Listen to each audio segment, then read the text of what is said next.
Good morning and welcome to Breakfast Extra, the only show where we measure the economic effect by the rate of recession of your hairline. Now, I know what you guys are thinking. Mazina, are you ready finally to let go of the afro? Nah, don't think so. That will be a very cold day in Guagalada. I know, but I'm not ready to surrender to the forces of nature just yet. After all, we've all got to hang on to something, right? And I'm hanging on to my hairline, letting go of all the current stressful realities. Wusa. Speaking of receding hairlines, which we'll be talking about inside the course of the show today, we have noticed, or maybe I should ask you if you have, how many of us are losing our hair? Not because of age, but because of the state of things in Nigeria. It's like our hairlines are saying, if the economy is not going to get any better, then I'm out of here. Kind of reminds me of the situation with the Nigerian doctors. Remember that song? Oh yes, it's in my head.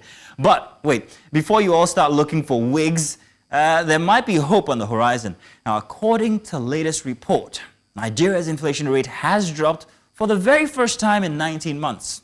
Yes, you heard right. That's it, 19 months at 33.4% in July. We might just be on the path to recovery is what they say. So, who knows? If this trend continues, you might all grow back a full head of hair. Imagine that fluffy afro and economic stability all back. It's like a dream. Now, let's talk about healthcare, or the lack thereof.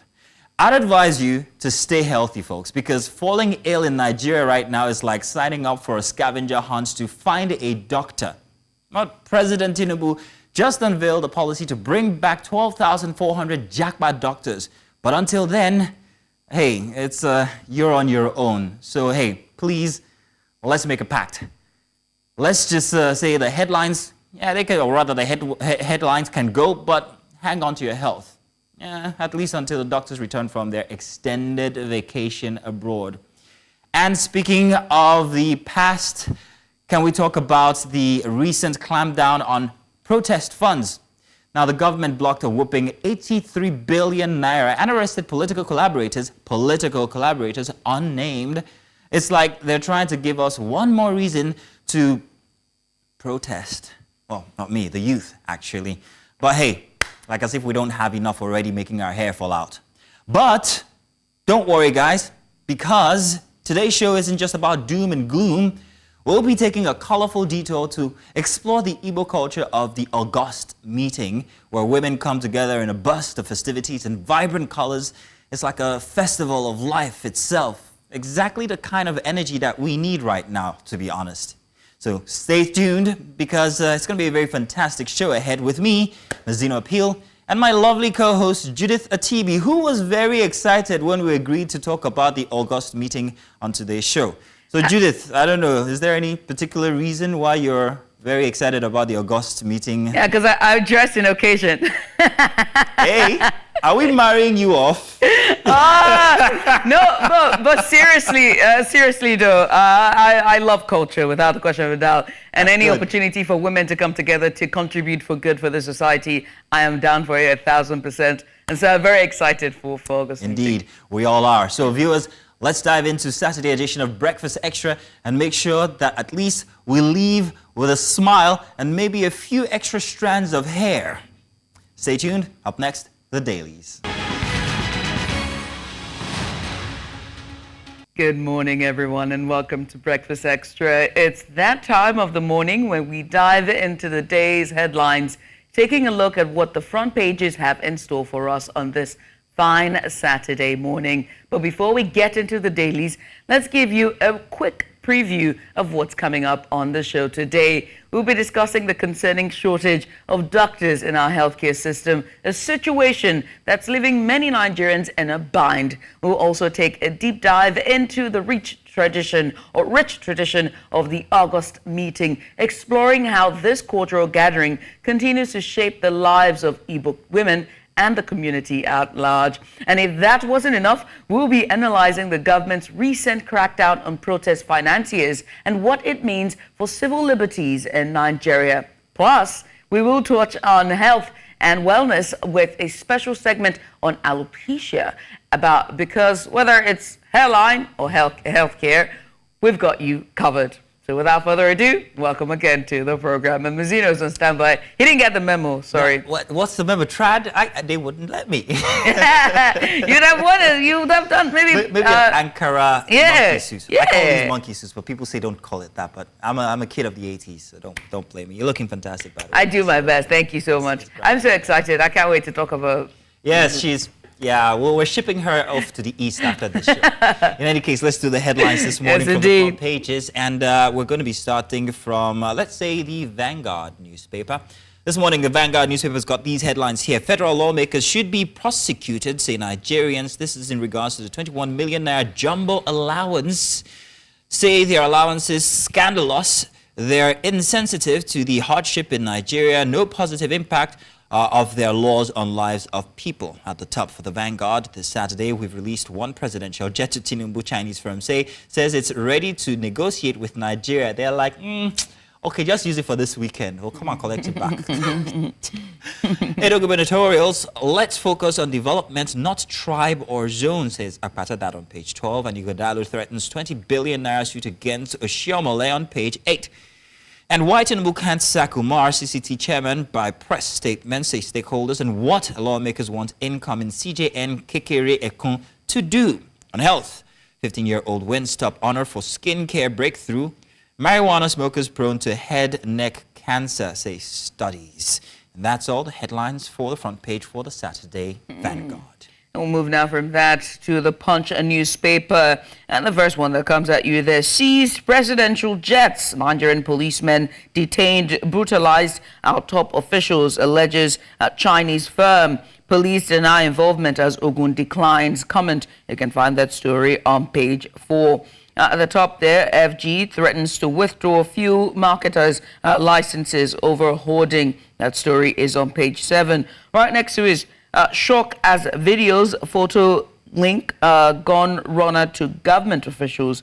That story is on page 4. At the top there for the entertainment, being bullied online doesn't bother me. That's from Shay Law. There you can find that story on page 17. At the bottom there, right there, 27 judges face probe for alleged misconduct. I'm sure that story is on page 27 of this Saturday Punch. I did not expect to become UK Lord Mayor. Nigeria's senator's wife, Katung. You can find the story on page 28. Defiled victims, long-winded fight for justice as rapists exploit child abuse laws loopholes. That story is on page 20 and 21. And lastly, for the Saturday Punch is page 8. There you can find the story. It's on ending controversies around lawmakers' jumbo pay. We're going to move on now to our next daily, the front page for the Saturday Independent. And on the front page for the Independent, why Supreme Court must enforce compliance on functions of local governments. State governments must comply with judgment. Hamba Ozehome Dagba insists power has returned to grassroots, says Edozie Njoku. And Longjam, now unconstitutional joint account, Emeka Kalu. Right under that, ADC kicks against Soludo's September 28th council polls and reasons Nigeria's tax policy will continue to be in doldrums. This from Captain Coltrick.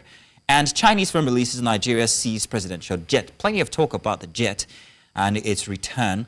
Fan goes tough on touts, plans a magistrate court at airport. And police finally arrest wanted cultists in Lagos.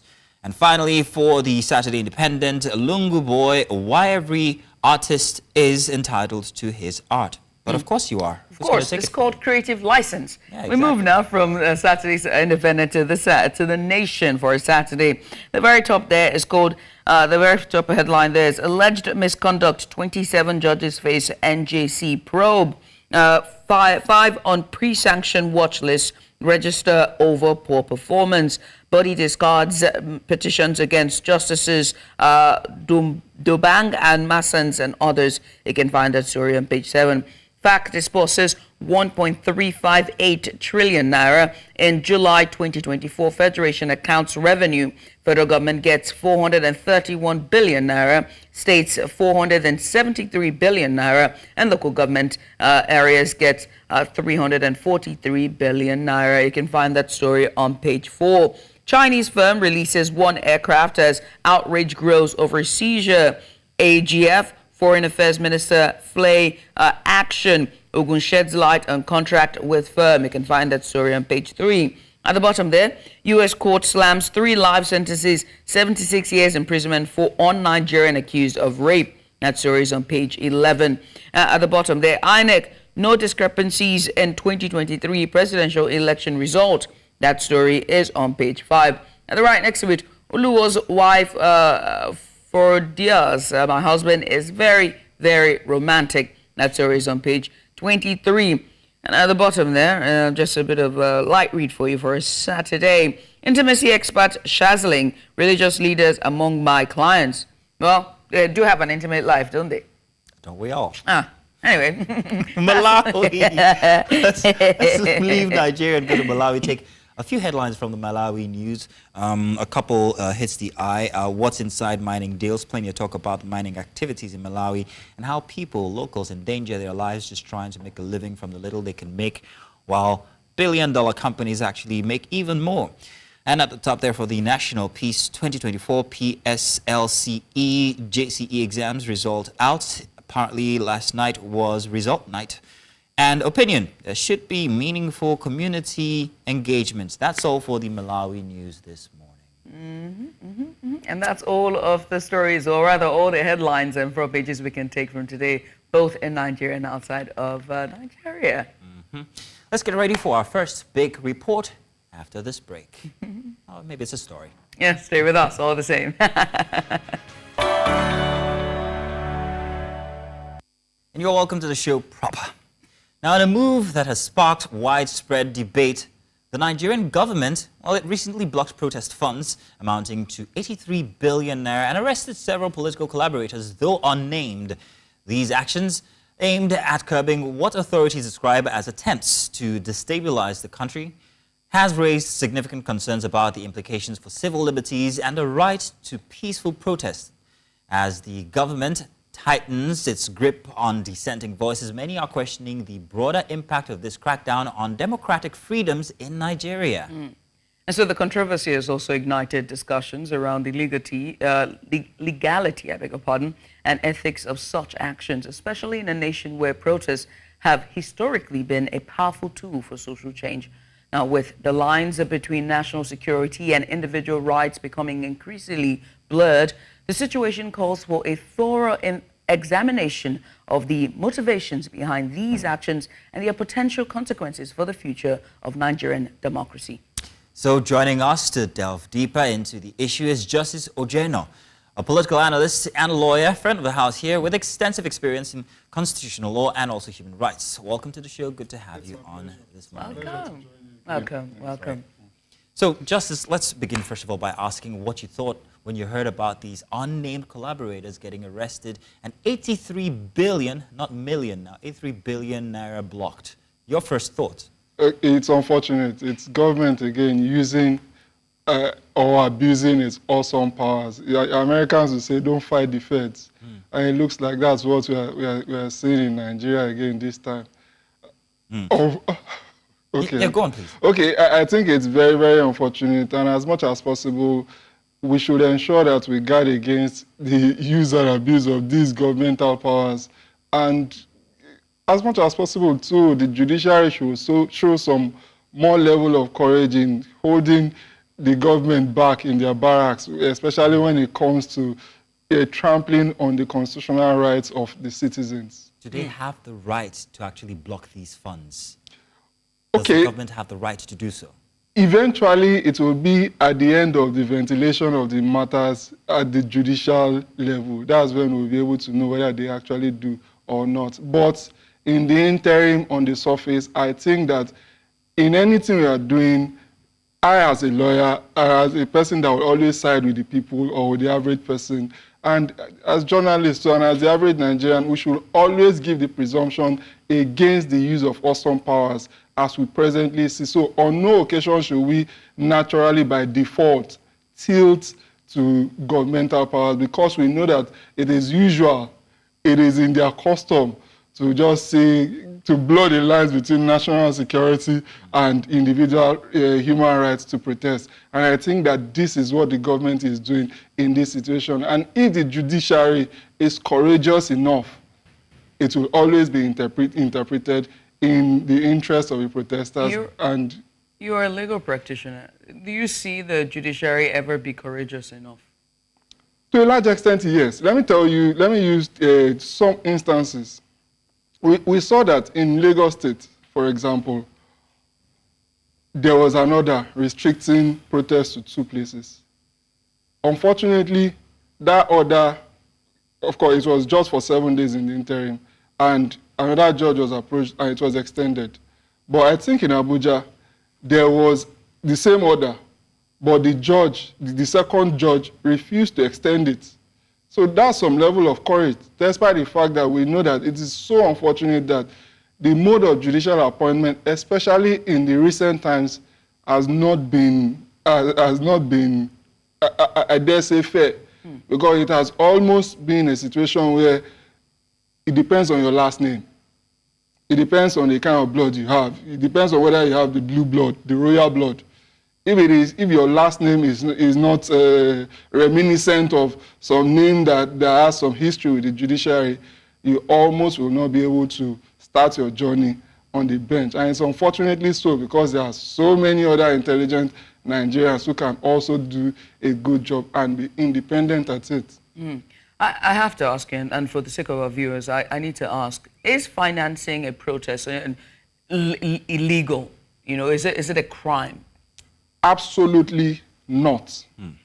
Absolutely, 100%. According to the laws and the Constitution? According to our laws, according to the Constitution. And it's unfortunate the way the government, the Nigerian police, the EFCC, and law enforcement generally are using the blanket laws. Let me go a bit into the history of it, especially as a practitioner.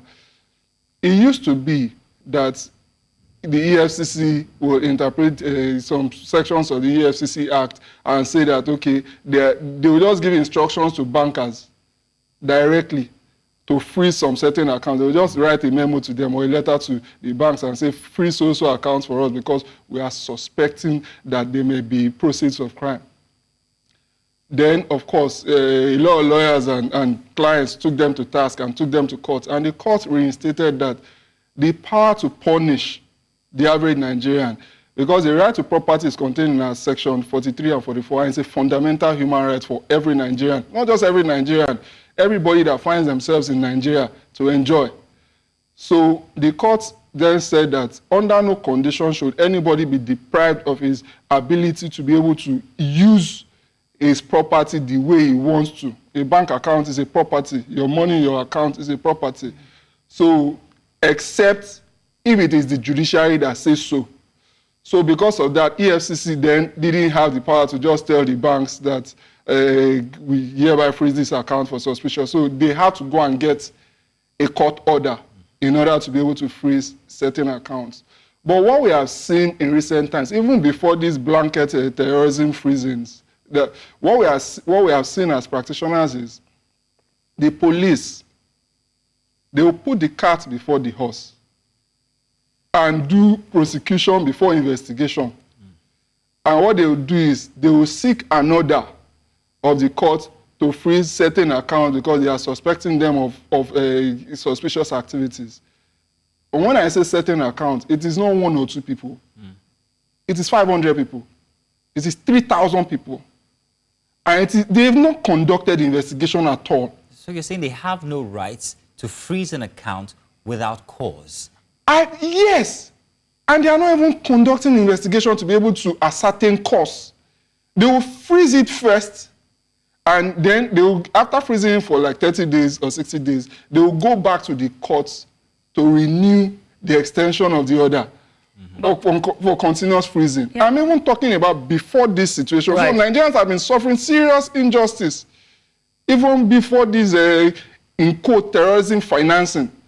So it is just easy for them to impose the template again we suspect that we suspect a certain account. But with this hashtag End Bad Governance protests, the government said they come out to say with the National Security Advisor and every other, I think the AGF, if I'm correct me if I'm wrong, they all came out to say that they have on good intelligence that they had political actors in Abuja, Kaduna, and Kano who are financing this protest. And they also have credible intelligence that there's a European as well who's financing. They said that they had a total of about 300 million naira, both in cryptocurrency and in cash, and they are going after these people and going to make arrests soon.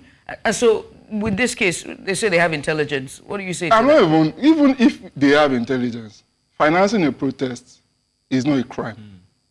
And something has to be a crime before you can punish somebody. They have now labeled it insurrection and not a protest. Except they are giving it another nomenclature.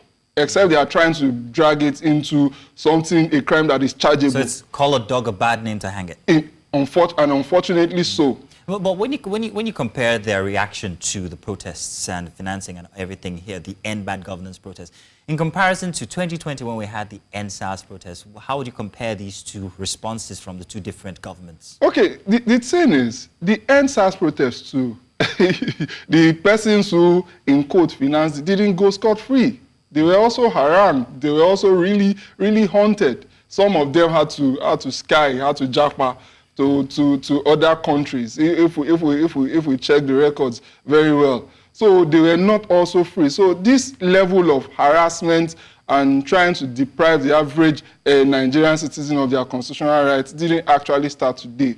But we cannot stop making requests of the government. We cannot now surrender our right to protest because every time we step out and want to protest, the Nigerian state is screaming national security, national security, national security. Just like I said, I think on this platform too the last time, financing a protest exactly is not a crime. If I have somebody, for example, I'm in Nigeria, if I have somebody that's my neighbor, and these two places were the places that were at least by the order of a court provided for in Lagos, and my neighbor wants to go to join the protest, I can pay for his Uber ride. So would that be financing? That's actually facilitation. That's financing. It is when it crosses from peaceful protest to a riot or a violent protest. That's when we can say that, okay, there is actually some criminality at the point of the protest. Because I didn't take my neighbor from the house with the intention to go and actually cause the violence or to go and break the law. So these are some of the fine lines that we need a courageous judiciary to be able to fight on behalf of these persons whose accounts have been frozen and their constitutional rights have been breached. Yeah. So I expect them to also counter-sue the government. Exactly. We keep circling back to a courageous judicial system, but I mean, I've got a critic. I remember we were talking to one of the lawyers who joined us, and we asked him about, the 300% increment for the judicial officers and whether or not this is not state capture. And they all say it's not state capture. And so we wait to see. You want my opinion on that? I want your opinion on that. We wait to see, but I'm curious. What do you think? Do you think that that's a state capture? Do you think that the judiciary will be financed to be courageous? Okay, for me, I think financing in itself of something. Okay, I think that it is not that bad. It's not state capture. The last time I think there was an increment in their salary was in 2008 or 2009. Yes. And a lot of water has passed under the bridge. It's between you and I. Something has happened to your own remuneration. Something has happened to my own remuneration. So for 15, 16 years, nothing reasonable, nothing substantial. We had a situation where judges, especially magistrates, are going in tricycles, transporting in tricycles from their houses to the courts with sometimes suspects. Suspects. Oh, wow. A suspect. So that can put some danger to justice. Let's look at the interest of international organizations, rights organizations. on Nigeria. Now, what's Nigeria's reputation like at the end of the day? If we have these, what you call them, restrictions for protests, or even your rights as a human being to want to associate with a protest or not, or even financing a protest, or my neighbor who wants to go and protest, what's our reputation? What's the implication on the Nigerian reputation now? It is unfortunate and it is terrible. First, the president presently is on a 3-day visit, I think, to Equatorial Guinea. That's the North Korea of Africa, as he said, the most dictatorial state possible in the black country. So that gives me some kind of the president shouldn't parley with such persons, talk less of giving 3-day state visits. In states like that, nobody there, you can't protest in your mind, talk less of coming on the streets to protest. So sometimes association at the highest level, who does the president want to parley with? What does the president want to see? Democratic countries, what does he want them to see him as? And persons in government, especially at the highest levels. So if you also try to repress, or you take a playbook from what the other persons are doing in those other countries and try to implement them here, it's going to rub off badly on you, especially because you don't even have a good economy to be able to stamp your feet and say no to a country like China, to a country like the US, to a country like the UK, because sometimes it takes your economy to be able to make some demands on the table. So even though you're not an economist, what are the economic implications then? Do you think that all the favors that the president tried to curry from after when he got into office, making all those visits to other countries, do you think that puts that in jeopardy at this point in time? To a large extent, it does. To a large extent, it really, really does. Because again, it is beyond president to president at some point.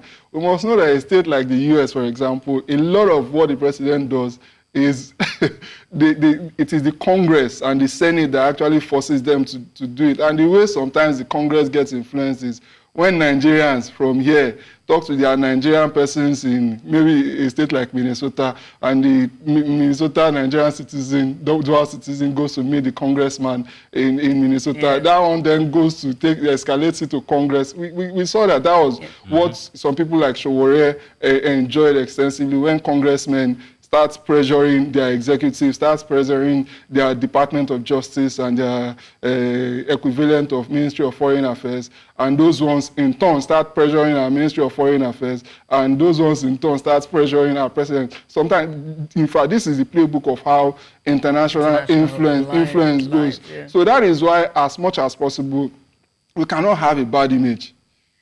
Let's circle it back home and talk about the consequences for Nigeria with civil societies, Amnesty International, Human Rights Watchers, human rights groups, and even civil society at large.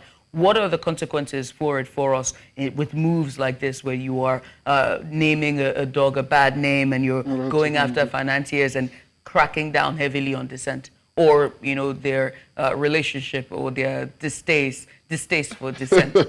For me, I think that sometimes when international investors want to come in, FDI, foreign direct investment, or foreign portfolio investment, some of the things they do is that they consult, they check for the effect of the judiciary, they check for the effect of human rights, the enjoyment of human rights of the average persons. And one of the ways they can easily be able to detect that is, what's Amnesty International saying?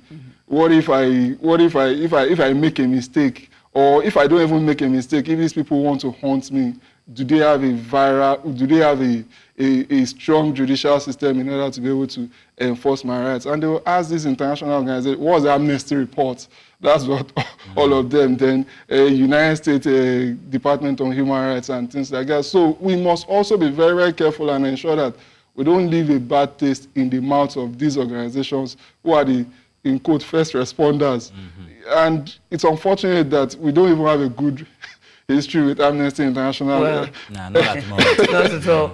We have probably never had. And that too will affect our economy. Well, I want to say thank you for your insight, Justice. Many thanks for coming on here and just giving us very much insightful and nuanced perspective on this issue. We appreciate you for coming on. It's my pleasure. Well, you're still watching Breakfast Extra right here on News Center TV. Coming up next, we will be exploring the rich and vibrant tradition of the August meeting in our BIGS report. It's a unique cultural gathering among Igbo women that brings communities together in celebration and collaboration. Take a look. This women conference either heralds the August meetings for communities in the state or signals the close of the meetings. Every August, the wife of the governor of Abia State invites women from various localities to the capital for education in any particular area of interest and empower the indigents to boost their businesses. The 2024 August Women's Conference theme is Abia Women Rise to Win, meant to expose the limitless powers and strength of the Abia women. Wife of Abia State Governor Priscilla believes that women make a lot of sacrifices to support their families. Many have been lifted by your optimism, especially in these difficult times. Thank you for believing that everything will turn out good, which is why you wake up earlier than everyone else and remain awake even when others have not fallen asleep. Governor Alex Oti and Commissioner for Women Affairs Blessing Felix say women play pivotal roles in shaping the society. At a time of serious economic difficulties such as this, the managerial capacity of our women has proven very useful in the survival of many families. Today, therefore, provides us a great opportunity to say thank you to our mothers and wives for keeping us from sinking, for always offering reliable life jackets. This conference provides a unique opportunity for us to engage in critical discussions, empower ourselves, and network and also collaborate. Beyond the glitz and glamour associated with August meetings, the women are resourceful and supportive to their immediate communities in different ways. Okay, like during August meeting in my community, we help the less privileged, the widows particularly. Then we normally have something for the community, either giving out chairs to schools, school books, or grading of roads. You go to various villages. Women have built health centers. In my own village in particular, we women built our own health centers and we are still maintaining it. August meeting now. At least someone in this teacher, the Chanamba, na Biakota together. Yes, one in the village. Here, Hamutara from Ebehabi number. The Women August meeting has come to stay, even as it has improved with time in content and purpose across Igbo land. In Omar Hefoni Central, Chinwe Ugeli. And that report there was fired by Chinwe Ugeli, who joins us live now via video chat. Chinwe, thank you so much for coming on, and very good morning to you. Whilst we wait for her to join us, remember that the August meeting is more than just a yearly gathering. It's a cornerstone of Igbo culture, especially for the women who play pivotal roles in their communities. Now, traditionally held during the month of August, the event sees women return to their ancestral homes to discuss and address issues ranging from community development to conflict resolution and human development. It is a time of vibrant celebrations marked by colorful attire, traditional dances, and a deep sense of communal unity. For many, the August meeting represents the heartbeat of Igbo society, where women wield their influence to foster growth and harmony within their communities. Now we have Chinwe Ugeli. Chinwe, good to have you on with us this morning. Thanks for joining. Thank you for having me. Good morning. Chinwe, it's always a pleasure to have you on the show. And of course, this year you were at the August meeting. I'm wondering what it was like for you. Did you go prepared or dressed in your regalia? And we see all the beautiful colors and the beautiful women in there. But how has it changed from the past to now, this modern era? What are women doing any different when it comes to the tradition of the August meeting?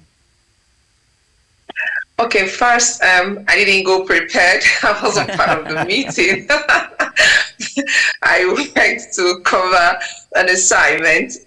And then to your main question, how August meeting has evolved over the years. You know, this gathering began many years ago, probably older than some of us here. In the 40s, as we learned, you know, a woman, it started from the church, actually, from the Catholic Church. So they decided to have a gathering of women every August. And in those days, it was more in Imo, Anambra, and Enugu states. They were the people who got involved in August meeting. It was actually a thing then. It gained prominence in Abia and Ebonyi, probably in the last 20 years, because of the wives of the governors, who introduced those meetings. But then the role of the women in the communities has really increased and improved. In the past, people associated August meetings with show off, a time when women come together to show the most expensive jewelry, the most expensive George, lace that their husbands could buy for them. But in recent past, it's evolved into something very interesting. Women now get involved in community development. They look for something that they could actually do to help themselves as women, especially the not so privileged ones, and then also the community itself. You see them get involved in building health centers, even equipping health centers or maintenance of health centers. They also get involved in provision of amenities for schools in their communities. So there are so many things. They even give grants to the humble ones among them, to start up something in their little ways. So it's not just about showing what you can wear. It's now about showing what you can actually do in the different communities. And I must talk about the influence of these meetings, right? It's so influential and so popular among the Igbo society, so much so that I remember in the early 2000s, there was a Nollywood movie that was literally called The August Meeting. Yeah. So You're an old soul. Yes, I am an old soul. So in what ways did the outcomes of these meetings influence the broader Igbo society, especially regarding, the women's roles in, governance and leadership? Okay, in so many ways, because you see, when the women come together, because usually what happens is that in the various communities, the August meeting strategically is placed or timed to take place in August when schools are on holidays. So it affords women opportunity to travel home. So when they go to their various villages, their communities, they have the opportunity to mix up with those of them that are in the rural areas. So they exchange ideas. They teach those ones they meet in the home the new things they've learned from the cities, and those of them in the rural communities will in turn also teach them what could also benefit them while they go back to their various cities. But then also, what has happened with August meeting, whether you call it a congress or a summit, is that it has afforded women the opportunity to have a voice that the government can hear and listen to. So through August meetings, the different governments in the various states are able to understand the needs of the women. Like this year's August meeting in Abia State, the wife of the governor did make a donation of 17 million to the 17 local government areas, and the governor himself also added 17 million. This is just to give soft loans to the women who want to start up something, so that way. And apart from the financial assistance they give to the women, they also empower them with technical knowledge. So they teach them how to do proper farming, where they expand, go into a commercial level, not just the subsistence farming. They teach them different, things. There are so many things they learn, they take away from August meeting. So what August meeting has done is that it gives the women the voice to have a common front to say, okay, this is what we want. And then when the government wants to also reach out to them, it goes through that means. So when the government gets involved, like they did in Abia State, they also do it in other states across the Southeast, is that they say, okay, you have all deliberated in your different communities, your different villages,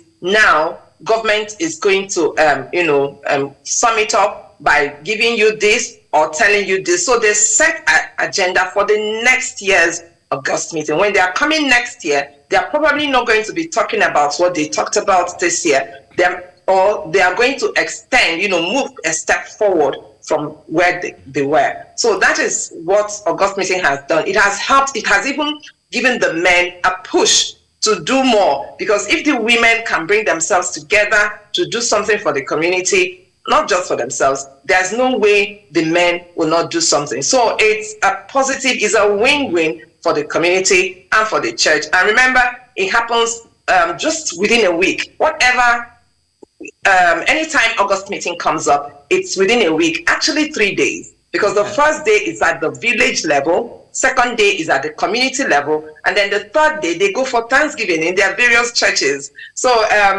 it's not something that will take the whole of August, but it happens in the month of August. But Chinwe, is this restricted to Abia State alone? Because earlier I heard you tell that it started from Imo State and some other states. So is this restricted to Abia State or all through all the the women get No. confirmed in Abia State? First meeting happens in every state, the 5 states of the Southeast.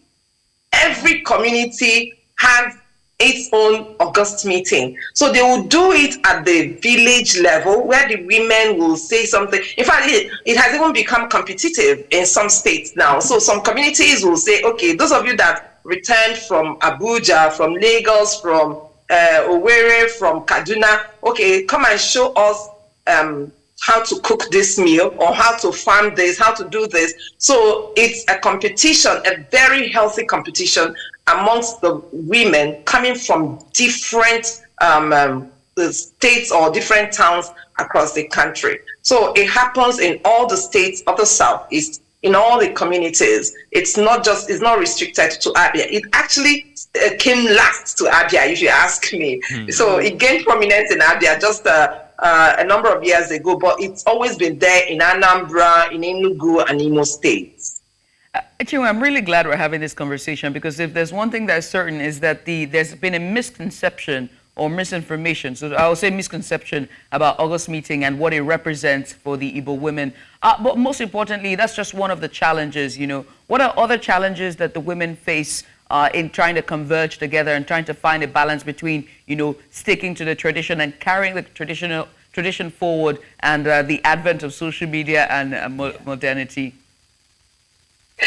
Well, the challenge, I think for every woman out there, the basic challenge right now is finance. So everything boils down to finances, because if you're traveling down from Lagos to the east, probably you're from Umuahia and you're coming for the August meeting, you're going to check how much it's going to cost you to make that journey, when you're coming and when you're going back. So what the women have also decided, what they now do, is that if you are coming from a place like Lagos and you belong to, let's say, Umuahia, a particular community in Umuahia, so they will agree to send delegates. So they probably will send 3 from Lagos to go represent them. If you have money on your own that you want to also make the journey, you're free to do so. But then the association will be sponsoring 3 delegates to the meeting, so they don't miss out or lose out in anything that is being done in the village. So so finance is a whole lot of poses a whole lot of challenge for the women in trying to come together to deliberate, to see how things, could also be done. Then, apart from finances for transportation, there's also the dearth of finances for pushing their projects. Because if they have agreed that, okay, this year we are going to drill borehole in our community, and then you're not able to meet that target, what are you going to do? Right. So it makes them also try to reach out to some of their prominent sons, to see how they can also come to their help. Right. That's where also government comes in. Well, I mean, it's a triad when you think about it, when it comes to achieving infrastructural development in Nigeria. All hands, private, public, and individual must be on deck. But hey, Chinwe, thank you so much for your detailed report, and thank you for bringing a bit of culture to Breakfast Extra this morning. I appreciate and you. Next time, yeah, please go prepared. Just have a little, George in your bag. Because I'm dressed for the occasion. Thank you very much, Chinwe. Thank you indeed. I'll do as you say next year. It's just next year. I'll do that. Judith will come. Thank you very much. Thank you. Now, coming up next, we shift our focus to the pressing issue of the Nigerian healthcare system as we discuss the implication of the increasing trend of doctors preferring to work abroad over staying here in Nigeria, but only after the news. Stay tuned. Welcome again. My name is Mazino Apil, and welcome to Breakfast Headlines this morning. Breakfast Headlines begins in West Africa, where the Nigerian Association of Resident Doctors in Delta State have joined the counterparts nationwide to demand for the unconditional release of their abducted colleague, Dr. Ganiat Popola, or down tools, if not released by August 26. Their demands were conveyed at a peaceful demonstration in Asaba, the state capital. News Central correspondent Austin Azu tells us more. While we wait for that report, 3 more deaths have been confirmed from the alleged shooting by security operatives in Zaria, Kaduna State, as soldiers enforcing a curfew placed by the state governments during the recent End Bad Governance protests opened fire on residents. News Central's investigations reveal that the incident occurred in the Samaru area of the town, where personnel of the Nigerian army were fingered for allegedly being culprits, or rather complicit. Now, this is happening days after a soldier with the Nigerian army shot dead a 16-year-old boy, Ismail Mohammed. Now, in more news, the Nigerian Shippers Council says that it has set up trade data collation centers around the country to help improve the nation's data collation efforts that will help make evidence-based decisions. This was as representatives of the council met the Nigeria's coordinator of the implementation of the African Continental Free Trade Agreement in Abuja, where they deliberated on efforts needed to be put in place for Nigeria to harness the benefits of the Free Trade Agreement. And in more news this morning, still in the region, a mosque under construction has partially collapsed in Ivory Coast's capital of Abidjan, killing 8 people and wounding 2 others. The rescue operations commander for the country's military firefighters group, Alban Konan, says the mosque is located in the central area of Kokodi, where 3 other buildings have fallen in recent months. Konan added that ongoing search and rescue efforts were 70% complete. The Ivorian Construction, Housing and Urbanism Ministry has not confirmed whether the works were legal. And finally, in the continent's east, the presidency of Burundi has announced the pardon of journalist Florine Irangabie, who was sentenced to 10 years in prison for allegedly undermining the integrity of the national territory. Irangabie was arrested in August 2022 and sentenced in January 2023, sparking international concerns over press freedoms. Now, President Evariste Ndayishimiye granted the pardon on August 14, allowing for her total remission of sentences. Human rights group ACAT Burundi welcomed the decision, but urged the president to release all other unjustly imprisoned.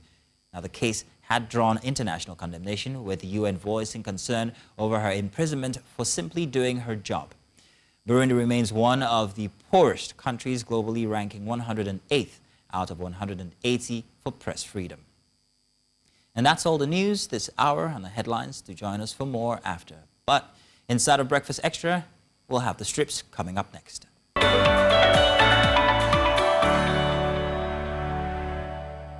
And you're welcome back. In a move aimed at addressing the alarming shortage of healthcare professionals in Nigeria, President Bola Tinubu has unveiled a new policy to bring back 12,400 doctors who have left the country, commonly referred to as Jakba doctors. Now, this initiative comes at a crucial time when the healthcare system is grappling with a significant brain drain, leaving hospitals understaffed and patients underserved. The policy's success could mark a turning point in revitalizing Nigeria's healthcare sector, but it also raises important questions about the factors driving doctors abroad and the sustainability of keeping them in the country. Now, the exodus of medical professionals has been a growing concern, with many doctors seeking better working conditions, remuneration, and also opportunities abroad. As the government seeks to reverse this trend, the focus now shifts to how these returning doctors will be reintegrated into the healthcare system and whether this move will address the root causes of their initial departure. The stakes are high, and the outcome of this policy could have far-reaching implications for the future of healthcare in Nigeria. So joining us today to discuss this critical issue are Professor Mohammed Pate, Minister of Health, Dr. Olu Jibutu Benjamin, first Vice President of the Nigerian Medical Association, and Dr. Nene Ajibade, a practicing doctor. Welcome to the show. Thank you for having me. Good morning. Good to have you here. And also let's welcome Dr. Nene, who's on live view with us. I'm hoping that she is with us now. Well, I'm sure that we'll get that communication sorted. But good to have you in the studio here. Thank you for having me again. First off, right off the bat, let's ask, what persists when it comes to doctors choosing or preferring to work outside of Nigeria? What are the persistent causes and perhaps maybe policies that make them see this as more attractive than being here? Obviously, we all know that one of the major things you go to school for is to be able to feed your family after finishing school. But it's not the same thing now in Nigeria, because all the stress you go through medical school and stuff and training, you don't get commensurate value for it after you finish, and it doesn't give you the quality of life you want to enjoy. That alone affects the quality of life, and people won't go to where they are appreciated, where they are celebrated. I'm sure you heard about the few of doctors being kidnapped in the country, insecurity, no adequate remuneration. You know, it's just all very tacky. Now, look at this policy, 56 pages. I read them back to back. You know, nobody talked about how to increase the welfare, the salaries of medical doctors or healthcare professionals. You were just very focused about reintegrating those that are coming from abroad. The value for this thing, there are push and pull factors. The economy there is very sane climate, very good working condition, enabling environment to work, to express yourself. Talent are wanted there. But where we are in this country, there's no value for what we do. So if you're going to write policies and you don't put the real important issue on welfare, on healthcare insurance, on security, on value, on enabling value, on working hours, on explaining to the patient that we serve that if we have 10 doctors seeing 10,000 patients before, and then now 5. What you should do is to tell the patient that we can't do 10,000 doctors anymore. We only do what? 5,000. But a lot of the CEOs are focused on income generation, not adding value to the people that are putting the work into it. So you are still 5 doctors in the same department, still seeing 10,000 patients. So doctors are dying, they're having morbidity, they're not efficient anymore. There are some kind of mistakes because they are overburdened, overworked. It's not addressed in the policy. So for me, how was the policy written? Was it written from a context of an outsider or a context of an insider? Somebody rooted in the fabrics of the healthcare space in this country. Very, very important. Because for me, the focus of this particular policy is for people to drive in back from outside the country, not stay back in the country. Make it attractive for them to come back. But you must first keep those that have labored in vain in this country, make them feel welcome to the country, and keep them here first before people start coming back here. Because people only come back when they say that those that are here are thriving. They can buy a good car. They don't have to buy a second-hand car at 65 years old and they think they bought a new car. You know, there must be joy in what they are doing. We're being joined now by Dr. Nene Ajibade. She joins us live via video chat. Dr. Nene, I want to say thank you so much for joining us this morning.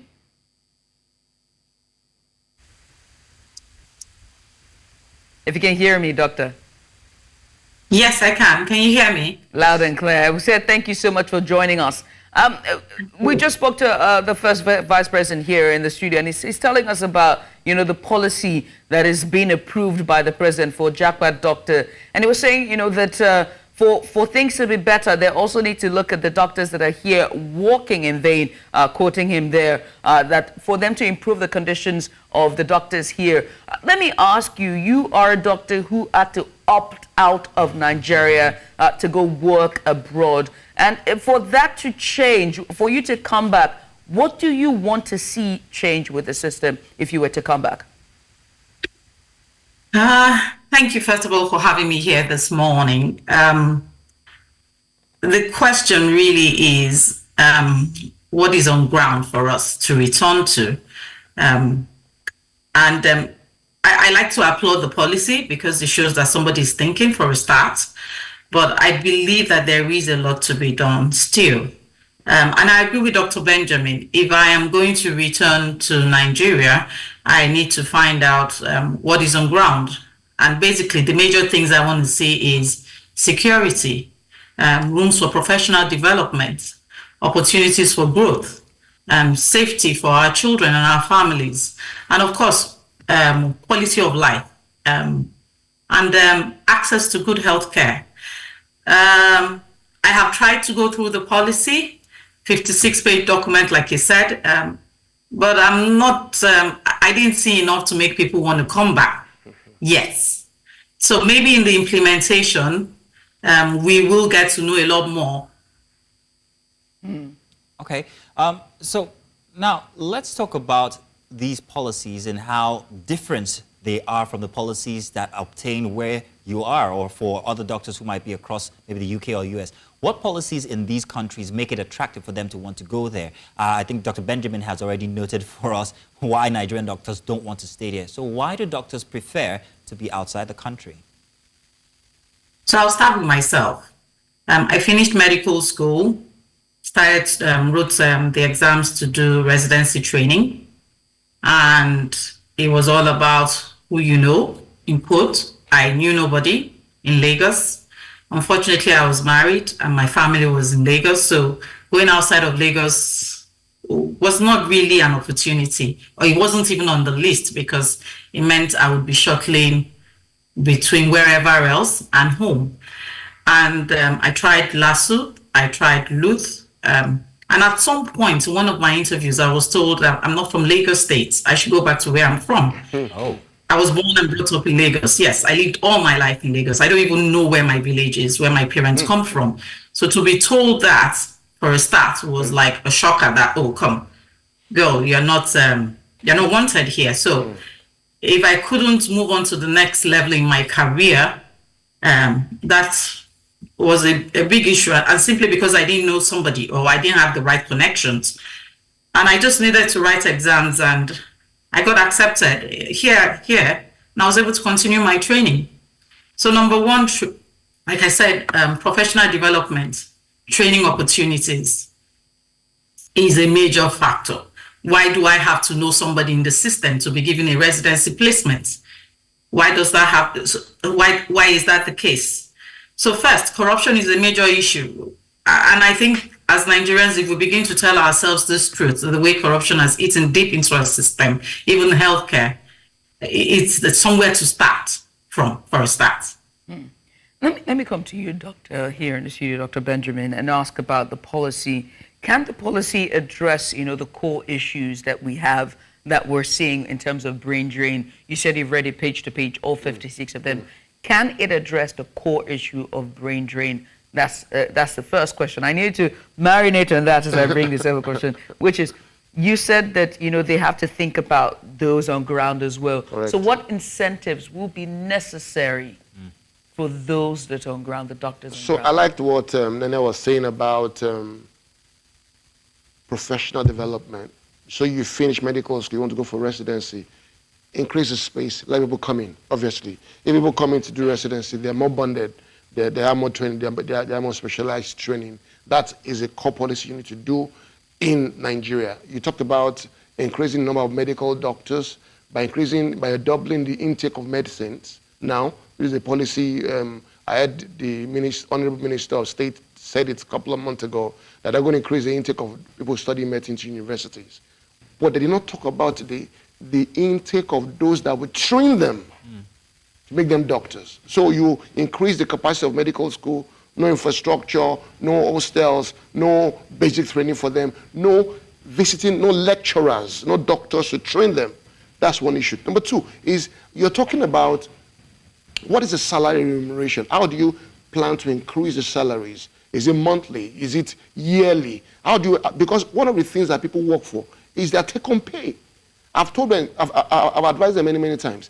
Those that give essential services, give them some tax holidays. Let them see that, okay, because I serve in the communities, I serve in rural communities, I take a part of your, I take off part of your taxes to encourage you to stay in those communities. Because Jackpot is not just Jackpot outside the country. There are funnels from rural communities, people Jackpot into Lagos, do like 7 months, save more money, and Jackpot outside. So people in rural communities also have issues of getting adequate health care. So if you think about 200 million Nigerians and only 50,000 medical doctors serving them, that means you have one doctor to 10,000 patients. You don't think about writing policies for people to come into the country. You think about how do we retain those 50,000 not to leave the country again? Salaries, welfare. So somebody says, I want to stay in this country. Back in the days in the early 90s, late 80s, when you finish medical school, you have a car waiting for you outside. You have a mini flat somewhere in the low-cost housing estate that you pay minimum money for rent. But now, even doctors can't even pay their rent. I can imagine you increase the judicial system by 300%. Do they go to a different market? Do they buy different fuel price? So you sit down in your space and say, the judges in this country, or people in the judiciary, they need to get more salaries. But those that keep their health don't get salaries. No, that's not right. So to itemize this incentive, one of them will be pay increment? Pay increment, yes. Number two is give them adequate welfare for their housing. Give them car loans. Support private hospitals with 1-digit loan. Create an health bank. If you have Bank of Industry, you have Bank of Agriculture, then as a government, create a bank of health that will now focus only on healthcare infrastructure, healthcare support, and healthcare research. Yes, everything we do in this country, most of the country, all the research we do in this country are gotten from outside.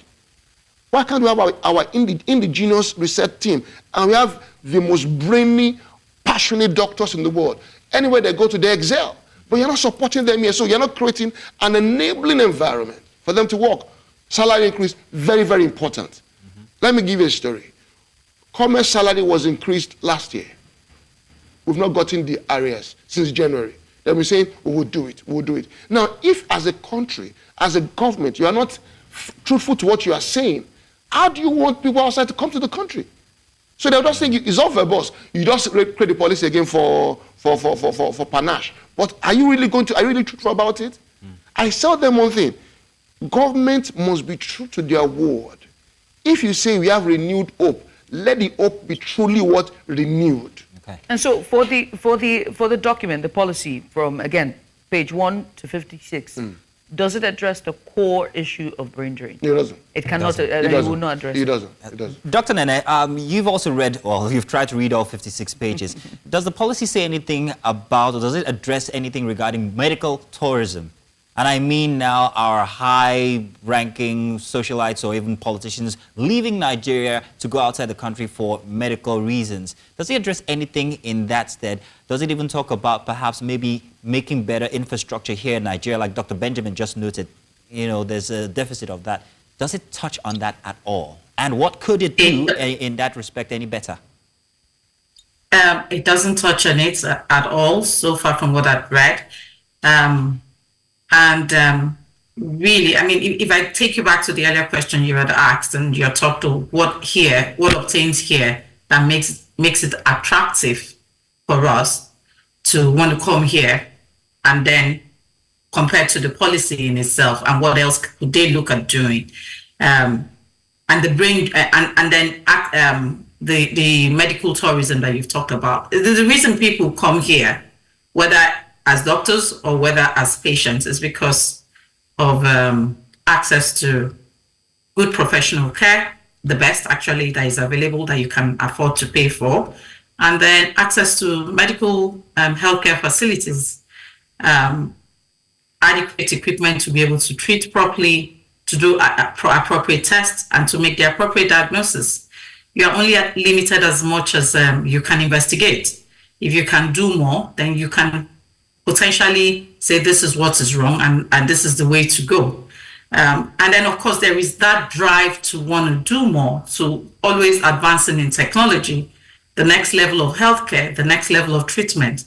Of course, if we are not beginning to invest in the structures that we have on ground back home, then we do not stand. We are not at par with these countries that doctors are moving to. A colleague of mine once said to me that, oh my God, when I first moved here, I saw facilities that I only read about in the textbook. And it felt like, oh, they really do exist. And then suddenly you're able to work with this equipment, you're able to do so much more, you're able to diagnose and you're able to offer that quality of healthcare that we were taught in medical school. So while we are taught a lot of the theories, the ability to be able to put them into practice, we're kind of limited.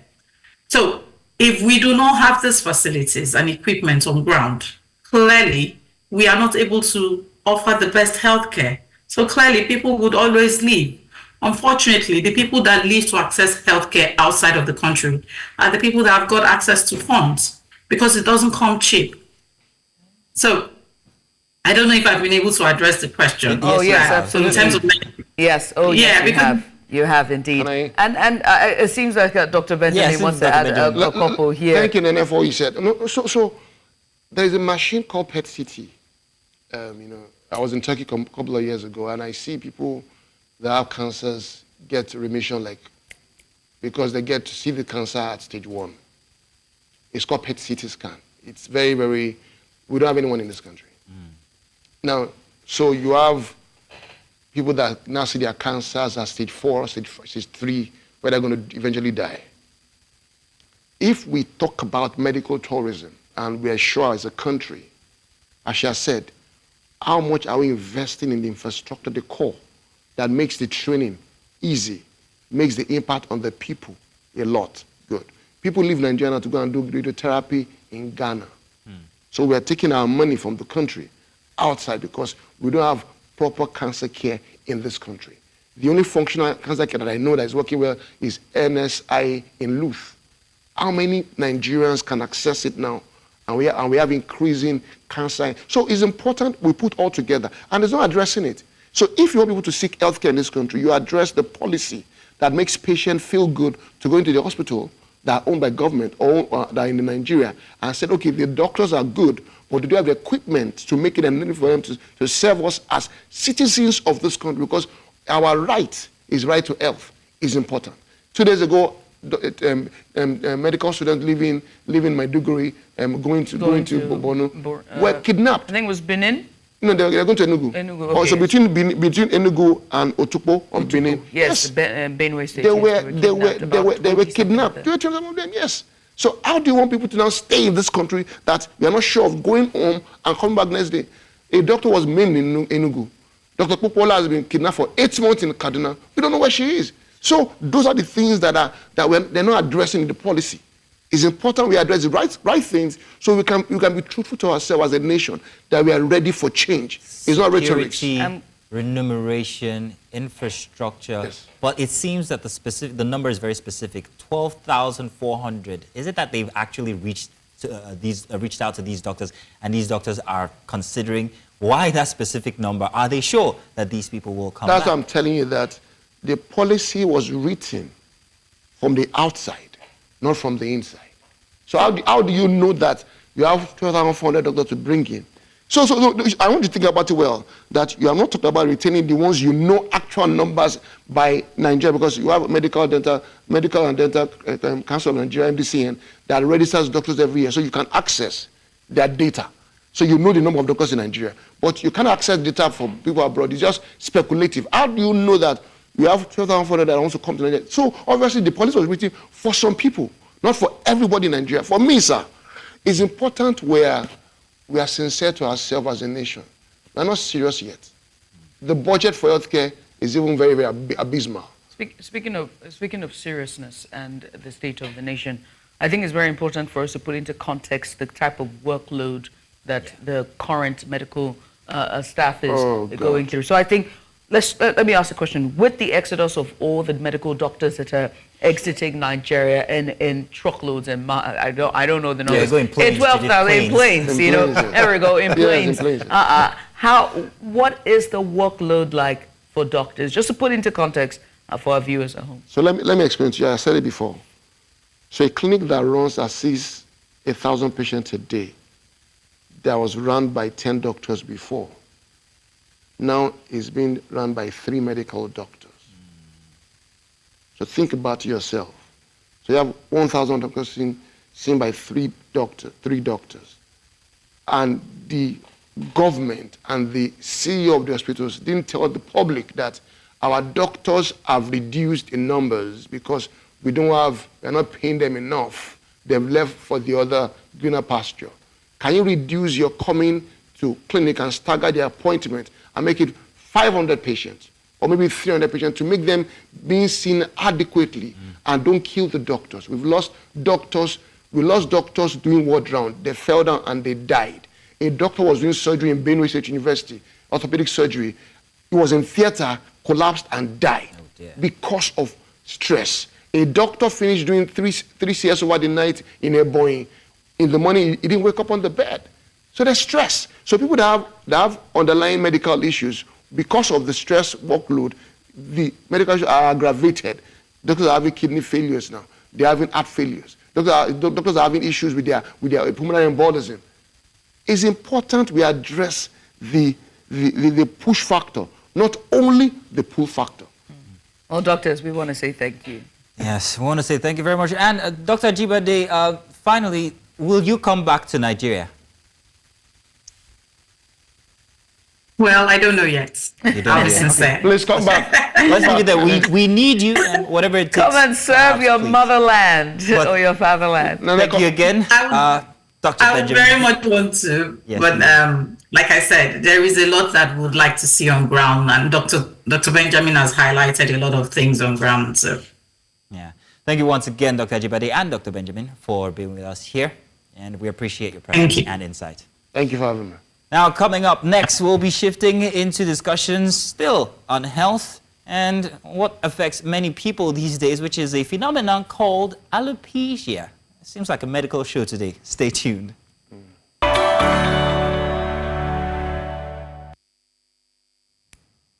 Well, good thing I have good hair, but some persons don't. It's called alopecia. It's a condition characterized by hair loss, and it's a topic that resonates with many, as it can affect anyone regardless of age, gender, or background. Whether it's a gradual thinning or sudden hair loss, the impact of alopecia goes beyond just physical appearance. It often affects a person's confidence and mental well-being. So understanding this condition, its symptoms, as well as the available treatments, is crucial for managing its effects and maintaining a positive outlook. So in today's Wellness Central segment, we'll dive into the causes, symptoms, and also management of alopecia, exploring the latest advancement in care and maybe treatments as well, treatment options. With more people seeking solutions, it's important to separate facts from fiction and provide clear, actionable information for those experiencing hair loss. Now, joining us to shed light on this is Dr. Chioma Ikwebu, a renowned hair transplant surgeon, and of course, we welcome you on the show here today. Thank you so much. Good. Thank you so much. I have a story to tell. Okay. So I've used one barber for 10 years. And recently he said to me, Oga, your hair on they go back. Oh. And I was like, what? No, why? Really? Oh, Masuna, I can see it now. Oh, please stop. don't make it real. I can see it. It's receding. My question is, can I stop it from going backward? And why am I experiencing it? Okay, so alopecia is very common. There are very different causes of alopecia. One of the most important is genetics. Another is aging. So with age, we lose hair follicles, right? You get receding hairline. There are also other causes of alopecia, which is an underlying sickness, can also be a reason why you would be losing hair. Some people have autoimmune conditions, most commonly thyroid conditions that can cause them to lose their hair as well. Another important reason why you'll be losing your hair is wearing very tight hairstyles. This is very common in African women. tied braids, using wigs that have glue. And so when you're pulling off the wig, it also takes out the follicles, right? So these are some of the reasons why you would experience hair loss. You cannot, there's some situations that you can stop this progress from, like alopecia from progressing. But in cases like genetics, there's really nothing that you can do about it. If you have inherited the gene, you cannot uninherit it. Yeah, but like you can make some changes, do some lifestyle changes that can help you to, avoid alopecia. What could these changes be? Exactly. I mean, when I think about it, talking about braids, I'm a woman, and I remember I was trying to transition from relaxed to natural hair. So I was constantly putting braids in my hair. And even though I've stopped wearing braids and I've been more mindful of my edges, it's not as edging as it used to. You know what I mean? Like the edge is not edging. Yeah. So I mean, what are some treatments here? Common causes, I mean, treatments of it and just risk factors for people. Okay, so let me start with risk factors. I've already talked about some, which like aging, genetics, stress. Stress is also an important cause of alopecia. Pregnancy. Some people lose their hair from pregnancy and major surgeries as well. So yeah, another risk factor would be using relaxers, which is very common in African women. When we use relaxers to the point where it stings, right? It's not, I understand that African hair is difficult to maintain, and sometimes we need relaxers to make the hair more easy to work on. But you don't need to put on relaxers and leave them on for 30 minutes to the point where it's burning your scalp. How will I know when it's working now? So that's the thing. It burns. That's what they say. That's what they say, but it's not right. This is not from experience. It's not like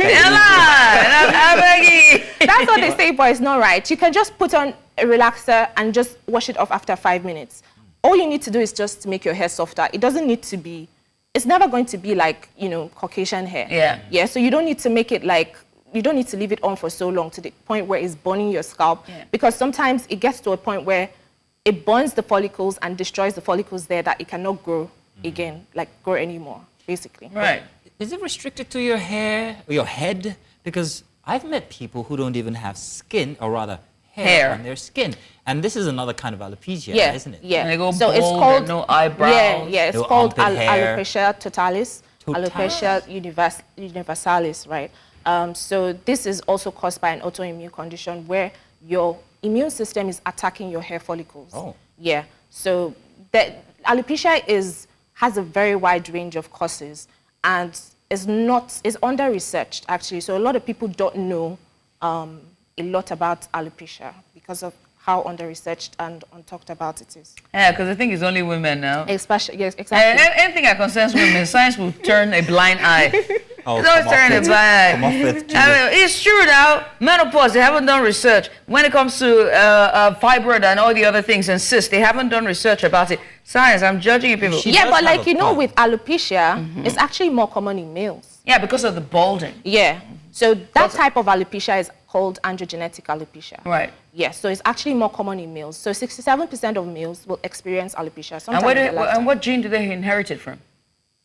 It could be from your parents, like your mother and your dad. It doesn't have to be one person. Yeah, because the misconception people have is that, if you're balding, then it's from the mother's side of the family. No. You could inherit it from either side. Either side. Oh, gotcha. Well, good to know. Now, treatments. Yeah, exactly. I was going to say, are there treatments? I'm asking for myself. Yes. There's definitely treatments for alopecia, and the treatments are related to the causes, right? So with different types of alopecia, there are different treatments available. For alopecia, androgenetic alopecia, which is usually seen in men, it's also seen in women as well. The most common or the most definitive treatment is a hair transplant surgery, whereby we take follicles from this area of the head, which is called the occipital region, and then we transplant it into the areas that are experiencing hair loss. So the idea is that the hair on the occipital region is resistant to a hormone called dihydrotestosterone. This hormone is what is responsible for hair loss. And if you look at a typical bald man, when he loses his hair, he doesn't lose this portion. right? So you see that this is the last part to always go because it has the strongest quality and it is resistant to the effects of this hormone, right? So we take hair from this place and we transplant it into those areas that are experiencing hair loss.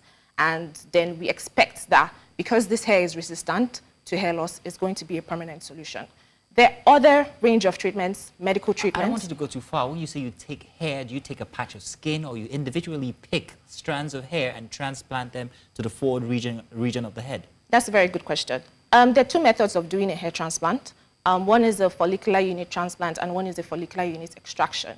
The first one is where we have to take a strip of skin, right, from the back of the head, and then we extract follicles. But we don't usually do this method anymore because it leaves clearly visible scars. So now we use the follicular unit extraction, whereby we take the follicles singularly, one by one. Yeah. How long does such a surgery take? It takes a while, about 6 to 8 hours. Azuna really wants to get this surgery done. The thing is, I don't know, I think I've got about 10 more years. My father's bald at this point, so I know it's coming. Azuna, you're not getting bald. Relax. Your hair looks fine. Oh. Your hair looks fine. You wanted, you're fishing for compliments this whole time. Didn't you notice? This man, you're fishing for compliments this entire time. Your hair looks fine. But there are no drugs per se that one could ingest to stop, what did you call it, the male kind, the one that's, that male has. There's no drug. So, like I said, we have a range of treatments. The medical treatments is classified into the ones that can stop the progression of the hair loss and the ones that can treat the already occurring hair loss. We have a medication called finasteride.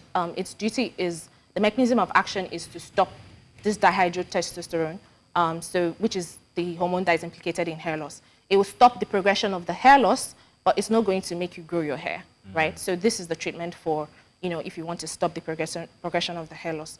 We also have treatments, other treatments, platelet-rich plasma, mesotherapy. These are some of the treatments that we have in our clinic as well. Now, I mean, can lifestyle change also be part of it? Can lifestyle change? If I'm looking at, for example, myself, I stopped doing braids, I stopped anything that's tension in front of my hair, stop ponytails, which I kill it every single time, ponytails. And now I don't do anything with my hair, just let my hair be, under the numerous, television. It's natural under there? Yeah, it's very natural.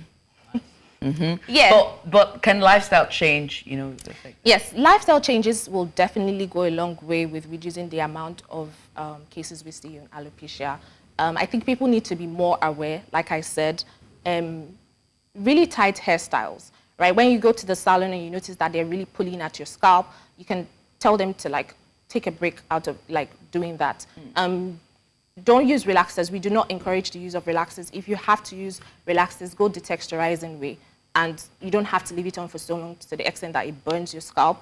Avoid using wigs. This is a very common thing that we see today.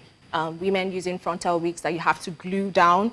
And you think that if you're pulling out the wigs, it's not going to affect your hair, but it's going to affect your hair. Yeah, when you keep pulling it out, and sometimes it destroys the follicles that are there and it doesn't regrow anymore. Eating nutritious diets. Some people go into crash diets that are very low in protein. You don't need to do that. These complex nutrients are important for hair growth. Food rich in protein, biotin, collagen, vitamin C, all these things are important for... Speaking of biotin and collagen, I see persons who introduce that in their daily supplementary vitamins and pills. Is that advisable? Yes, it is. Yes. So these are some of the nutrients that are very good for your hair. They can be found in supplements, right? So if you notice that you are getting thinning hair, your hair is thinning out, you can help yourself by, taking some of these nutrients. All right. Wow. Well, Dr. Choma, this has been quite insightful. As you know, can go home, sleep well, knowing that a hair surgery... I've got 10 years. A hair surgeon said you're fine. As you know, it's okay. Have some decorum and shame. Thank you very much, Dr. Choma. It's grand having you here. Thank you. Now, coming up, we've got more inside of Breakfast Extra, but not before we have sports and news for after. Udoka is here. Udoka, have you congratulated the Nigerians who won gold medals at the Olympics yet? Oh, wow. Sorry, they weren't doing it for Nigeria. Wow. Other well, they are still Nigerians, and a win is a win. A win is a win. A win is a win. We'll take it. A win is And for the Nigerian athletes, we actually look forward to the para-athletics because the Paralympics will kick off soon, and we have a lot of medal hopefuls at the Paralympics, so we're looking forward to that one. But of course, let's talk sports, and we'll talk about the Athletics Federation of Nigeria. They have listed Paris 2024 Olympics 400-meter semi-finalist Ella Olonjuwewo. There's also long jump finalist Christina Ochonogo, Commonwealth Youth Games 100-meter silver medalist Justiana Eyapobian, and Israel Okon for the World Under-20 Championships scheduled to take place in Peru. The championships will run from August 27th to the 31st. The 18-man Team Nigeria, which was released on Friday, has 8 men and 10 women competing in 8 events through the 100-meter, 200, 400, 400-meter hurdles, 800-meter. Then there's also the 4x100-meter and then 4x400-meter relays, as well as 2 field events, the long jump and then the high jump. Let's go on a commercial break. When we return, we'll talk more on sports. Still talking sports on Breakfast Extra. In line with CAF President Patrice Motsepe's promise to improve club competitions and provide more financial assistance to clubs, the clubs participating in the preliminary rounds of the CAF Champions League and then the CAF Confederation Cup will receive $50,000 each. This is the first time CAF will offer financial assistance to clubs at this stage of the competition. Previously, clubs needed to reach the group stages to be eligible to share the overall prize money. Now, this means that Nigerian Quartet, Enugu Rangers, Remo Stars, El Kanemi Warriors, and then Enyimba Football Club are set to be beneficiaries of this new development, having qualified for the 2024-2025 continental competition.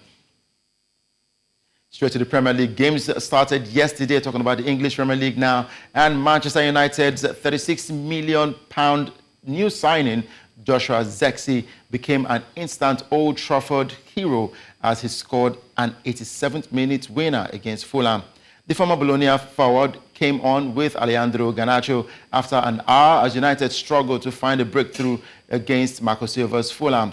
And the pair combined in the nick of time as the Argentina winger crossed from the right, and Zexi calmly steered the ball into the bottom corner in a hammer blow for Fulham. Now, the win boosts United's preparation ahead of their game against Brighton on the 24th of August.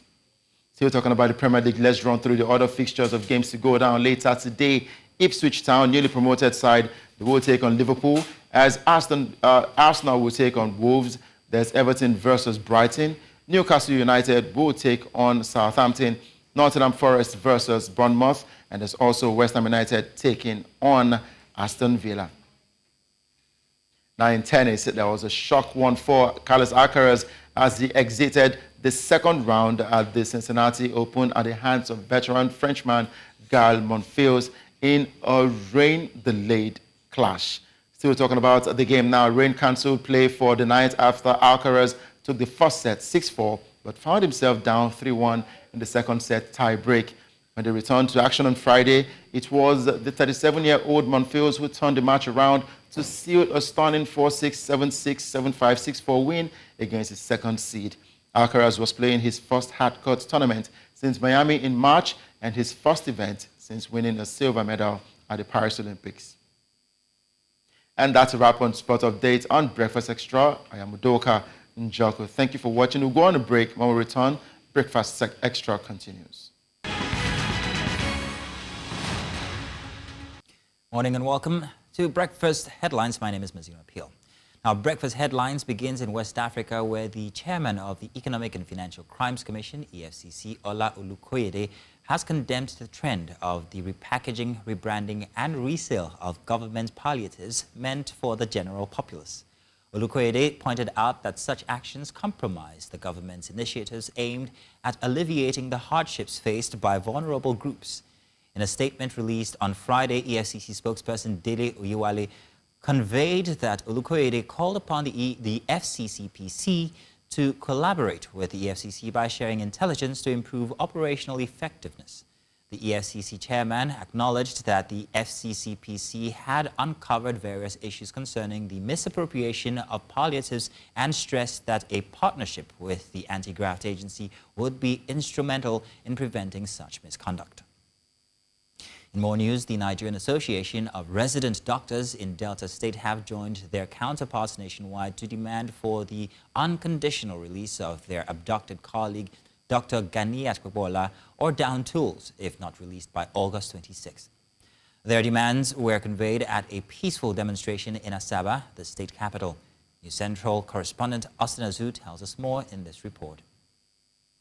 Solidarity demands, the Nigeria Association of Resident Doctors in Delta State converged on the Federal Medical Center, Asaba, the state capital, to register their grievances over the 7-month captivity of their colleague, Dr. Ganiyat Kpobola, in hands of her abductors, despite paying ransom to the kidnappers. The doctors, carrying different placards with various inscriptions, marched through the FMC premises, demanding for her unconditional release. Enough is enough. No more kidnapping of doctors. The state president of the association, who spoke to newsmen alongside others, decried the incessant kidnapping of doctors and health workers across the country, thereby contributing to the brain drain in the health sector. They said the association has lost patience with the government's inaction over the abduction, despite writing several letters to security agencies, the federal government and the Kaduna state government, but seeing no significant action. We proceeded on these peaceful protests to draw the attention of the government of the Federation, government of Kaduna State, relevant security agencies, to come to our rescue. Remember, injury to one, injury to all. I can't just fathom what she has been through for the last 7 months plus. We are joining our voices around the whole world, pleading with the press, pleading with the security agents, pleading with the Federal Institute. They should please help us secure a safe release back to our family. We are sensitive humans as doctors. We don't want to withdraw our services. But if we are pushed to the wall, that will be done, because the safety of doctors, the safety of our families, the safety of you journalists, all Nigerians are important. If workers rendering essential services across Nigeria are regularly being kidnapped at their duty post at will, who else is safe in Nigeria? Dr. Ganiyat, the registrar in the Department of Ophthalmology at the National Eye Center, Kaduna, was adopted on December 27, 2023, along with her husband and nephew. While her husband was released in March, Dr. Ganiyat and her nephew still remain in captivity. In Asaba, for News Central, Austin Azu. And still in the region, a mosque under construction has partially collapsed in Ivory Coast. Rather, this is in the West African region. Now, the capital of Abidjan is where this happened. It killed 8 people and wounded 2 others. Our rescue operation commander for the country's military firefighters group, Alban Konan, says the mosque is located in the central area of Kokodi, where 3 other buildings have fallen in recent months. Konan added that ongoing search and rescue efforts were 70% complete. The Ivorian Construction, Housing and Urbanism Ministry has not confirmed whether the works were legal. And that's all on this hour for Breakfast Headlines. Do stay tuned for more inside of Breakfast Extra.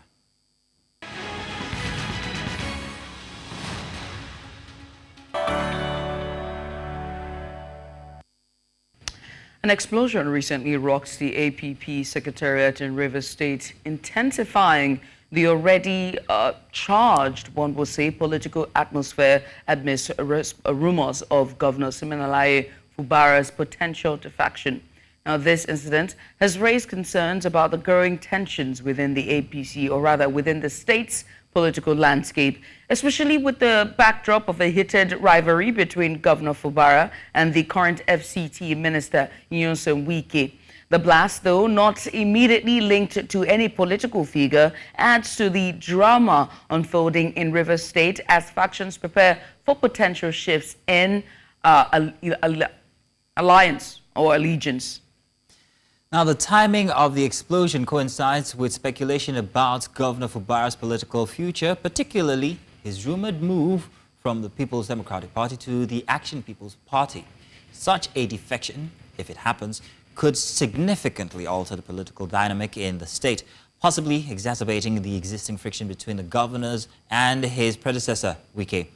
The political climate in Rivers State, already known for its volatility, could become even more unpredictable in the wake of these developments. Now, to help us unpack these complex issues, we are being joined by Chibuike Ikenga, Publicity Secretary of the APC Caretaker Committee in Rivers State. You're welcome on the show with us here, sir. Pleased to be here. Thank you. Thank you very much, sir. So, sir, would like to know exactly what the main factors fueling the rumors of Governor Fubara's defection are and how credible these speculations might be. Okay, thank you for having me once again. You'd recall that Governor Fubara came to limelight through the instrumentality and structures of the Chief Nyesom Wike-led political group and party in Rivers State. That the details, all the details are already known to you. And you know that he was brought up and then prepared and made governor by Nyesom Wike, leading others in the PDP. And then through an arrangement that saw the FCT minister, the immediate past governor, deliver the president of the APC and all the National Assembly members of the PDP here in Rivers State. So that collaboration with President Tinubu and the APC at that time also saw that Fubara was ultimately delivered as governor of Rivers State through PDP. Be that as it may, you know that both of them have fallen out, and the details you already know. You know the challenges, you know how it started and all that. You have all that, and it's in the public domain. It has become very pertinent now that Governor Fubara had seen that he has lost grounds with the PDP, the structures which he contended with. He wanted to have control of, but Chief Nyesom Wike, the immediate past governor, FCT minister, had shown what he's known for. He's politically sagacious, you know that. He's strategic. He's a strong political man. He's a strong leader and knows what to do with power and party politics. And you made a statement. You said that the FCT minister and also ex-governor handpicked the current governor of Rivers State and prepared him to take up the mantle of the governorship election. What does that say about the democratic process or the party process of in voting to bring a viable candidate for the governorship election? You didn't hear me say he picked him up. I said he picked him and prepared him. Of course, he went through the processes of participating in the primaries and eventually participated in the election that saw him come out victorious. They went through the processes. It was not an imposition, so to say. There were compromises, there were dialogues. You have heard from the minister himself earlier. You had also heard from the governor that it was, apart from the God Almighty that we do not see, that the person who had helped him to get to where he is today is Governor Nyesom Wike, former and FCT minister now. All right. So if these rumors are true and is defecting to APC, what would that mean for the relationship between himself and the ex-governor? No, the relationship is sad. You know that there's nothing secret about it, and you know that the governor had tried to wrestle the structure of the PDP from his benefactor, Chief Nyesom Wike. Unfortunately, like I did mention earlier, and the Chief Nyesom Wike, the FCT minister, is too strong to be set aside like that. So these are some of the frustrations the governor has had. And the rumors were before that he wanted to come to the APC, our own party, because he claimed at that time that he was supporting the president. But going to another party now, like we know, we have seen the structures. The government may deny that he's not moving to the APP, the Action People's Party. But all his supporters, particularly those who are his lieutenants, have already pitched tents with the APP, the Action People's Party. So it is clearer to say that the governor is more an Action People's Party member than anybody can imagine. Because if you take into cognizance, his political desk officer is the chief of staff, Edison here. He's the one who the governor is using to properly put those structures in place. If you also take note, you remember that there is one Ugochinyere Ikenga, who is a member of House of Reps, who was a former national chairman of that party. So those are the things that culminated in the preparations for the governor to move to the next party, because PDP is too hot for him now. So now we're hearing from you now that there have been two rumors. The first one was that Governor Fubara might have been planning to defect to the APC, and then now we hear that the rumor is that he might be defecting to the APP. Now, in these two, well, let's say timelines, what would the relationship be between him and perhaps maybe these political parties were he to defect either to the APP or the APC?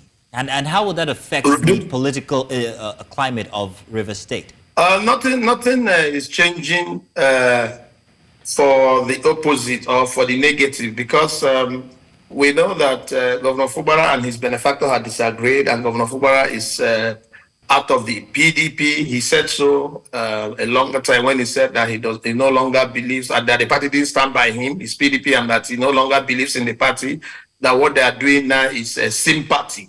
So, be that as it may, it will not alter anything. Everything remains steady, but the governor will be the ultimate loser. Why he will lose is that party, so-called Action People's Party, is completely unknown.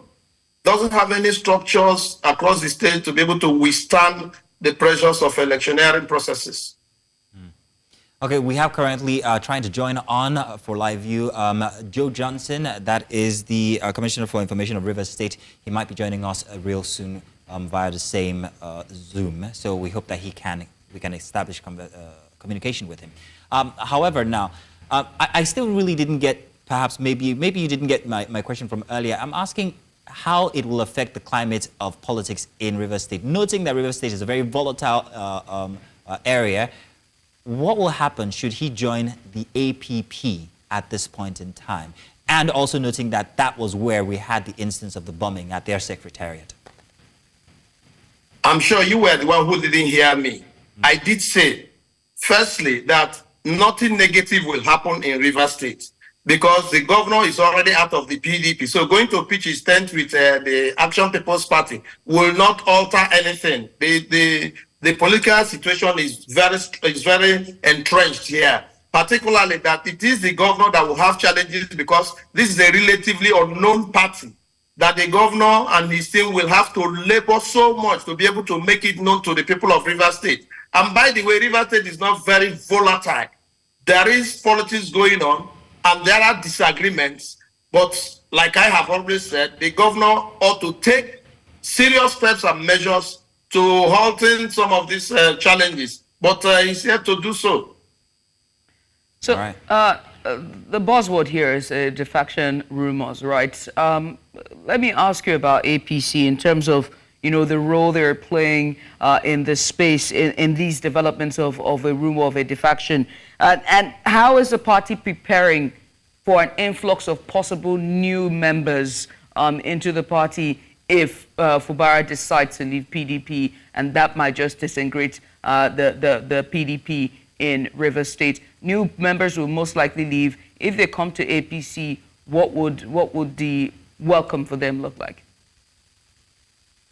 Okay, like we had said severally, APC is open to every citizen of Rivers State who is interested in joining our party. Our house is open, our windows and doors are open. Anybody can come in because it is through people that elections are won. More so, in Rivers State, APC had extended open hands to every person who is in tune with happenings in Nigeria. President Tinubu and his renewed hope agenda are doing quite a lot to try to take us out of the doldrum we were put into over the years by successive governments. So we believe that the more we accept these people who are coming, we are ready. If you check, very recently, in about 2-3 days ago, you saw a rally which we anchored. That rally could attest to you to the fact that APC is very grounded here, that APC supports President Bola Tinubu, supports the Minister of the FCT as well in driving the renewed hope agenda, policies and programs of the government of President Bola Tinubu. So we're open to new members and we're happy to receive them to swell our ranks to defeat any other party that will contest with us.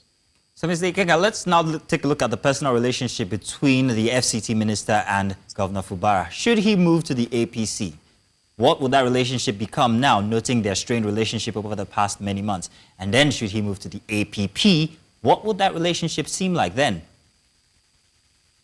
Well, the minister of the FCT, Chief Wike, immediate past governor, is not a member of the APC. That is clear. He is not, albeit he is a minister of the Federal Republic of Nigeria, the FCT, in an APC-driven government. So that is clear. He's not a member of our party. So the FCT minister does not show any interest in what we are doing outside the support of driving the agenda of Mr. President through the Renew Hope program. So if the governor wants to come to the APC, he has to come very clear. He has to come through the proper channels. And then we assess the situations. If he's coming to add value to what we are doing, if he's coming to support the president the more, then we are willing to deal. Well, we want to see if Mr. Joe Johnson has joined us now. Mr. Joe Johnson, if you're there, please let's hear from you. Hello, Mr. Joe Johnson. Yeah, good morning. Good morning, all. Good morning to Nigerians. Good morning to my friend Chibike in the studio. Good morning. Thank you so much for coming on. Let me start with... Good morning, Joe. Good morning. I must ask about, the PDP leadership in the state. How is the PDP leadership responding to the defection rumors about Fubara moving out of the PDP? And what strategies are being employed to keep, Governor Fubara within the party? Mr. Joe, can you hear me? We hear that his network is a bit slow there. Well, Mr. Chibike, again, I've asked this question, I think, the last time that you joined us, and let me ask you again. Will there be some sort of normalcy and, the tit for tat, that keeps going on within the political space in River State? Will there be some sort of normalcy anytime soon? We're well into the second year of this dispensation. Will there be some sort of normalcy where, there are no rumors and everyone is trying to coexist in a very peaceful manner? Yes, there ought to be. Like I always say, I put everything rests on the shoulders of the governor. The governor is the #1 citizen of the state. He superintends over the affairs of the state and our commonwealth. So the governor must take decisive actions, must take steps that will lead to integration, that will lead to unity, peace, progress. And then the governor should be able to coalesce all the interests, divergent interests in the state, to drive the state towards development. So we continue to wait on him to do so, but he hasn't started. The governor is much more engrossed with politics. He's been distracted by some political buccaneers who he fell into their hands. So they have railroaded his administration into politics. We pray and believe that such a day will come when the governor will realize that he was deceived by those who made him see his benefactor and other supporters as his enemies. And now he adopted those other people who were opposed to him when these other people were in support of him. So we still await the governor to take such decisions that will lead to unity and progress and development of the state. And such a time, I pray, comes sooner than later. Mr. Chibike, we're pressed for time, but you said some certain buccaneers are distracting the governor. And for sake of fairness, who are these? Can you name a couple of them, these non-state actors or these buccaneers that are distracting the governor? Their faces are known. Don't you know one Igbo and co who said that they are 60 Group 60 of National House of Fresh members. Are you not aware of that? Are you not aware of one Chief Dan Anya who goes about with the Zenith Labour Party and so many other political interest groups masquerading as supporters of the governor when they did not participate in leading to where he is today. And how can APC play in in a cohesive manner where the common goal is governance and grassroots governance for the people of River State? Very quickly, because we're pressed for time, so we can steer the governor back, to the cause of bringing, change and prosperity for the sake of people of Rivers. That's what we've been advocating. We have advocated that the governor should play by the rules. Governor should obey court orders. Governor should work according to the dictates of the Constitution, and then according to his oath of office and oath of allegiance. Once he continues to comply with those things, I think we are good to go. And then the governor must shy away from trying to divide the state assembly by creating his own, and then also taking some arbitrary actions and then actions that are ultra-virus outside the powers of his enshrined in the Constitution. So once the governor begins to act within the confines of the Constitution, I'm sure that we'll get progress, we'll get unity, we'll get development. Mr. Chibike Ikenga, I want to say thank you very much for joining us and giving us your time this morning to shed light on the situation in Rivers State. Thank you very much, sir. Thank you for having me. Yes. I must apologize as well to Mr. Joe Johnson. We tried to make connection, but we understand that the internet was quite poor there. But we'll definitely bring this conversation another time to make it more nuanced with various perspectives as possible. Now we're moving on to our final segment for today. Join us as we talk about the culture of silence next.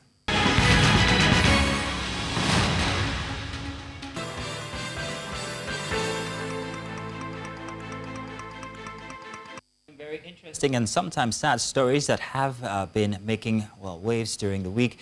We decided to go to the streets and ask Nigerians what their perspective was on the culture of silence, where people refuse to report cases to authorities regarding perhaps rape or other crimes, and especially about health and declaring one's health status.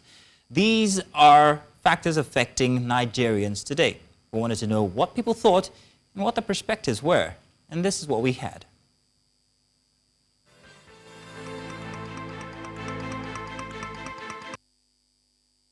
Like the saying goes in there, we should be our brother's keeper.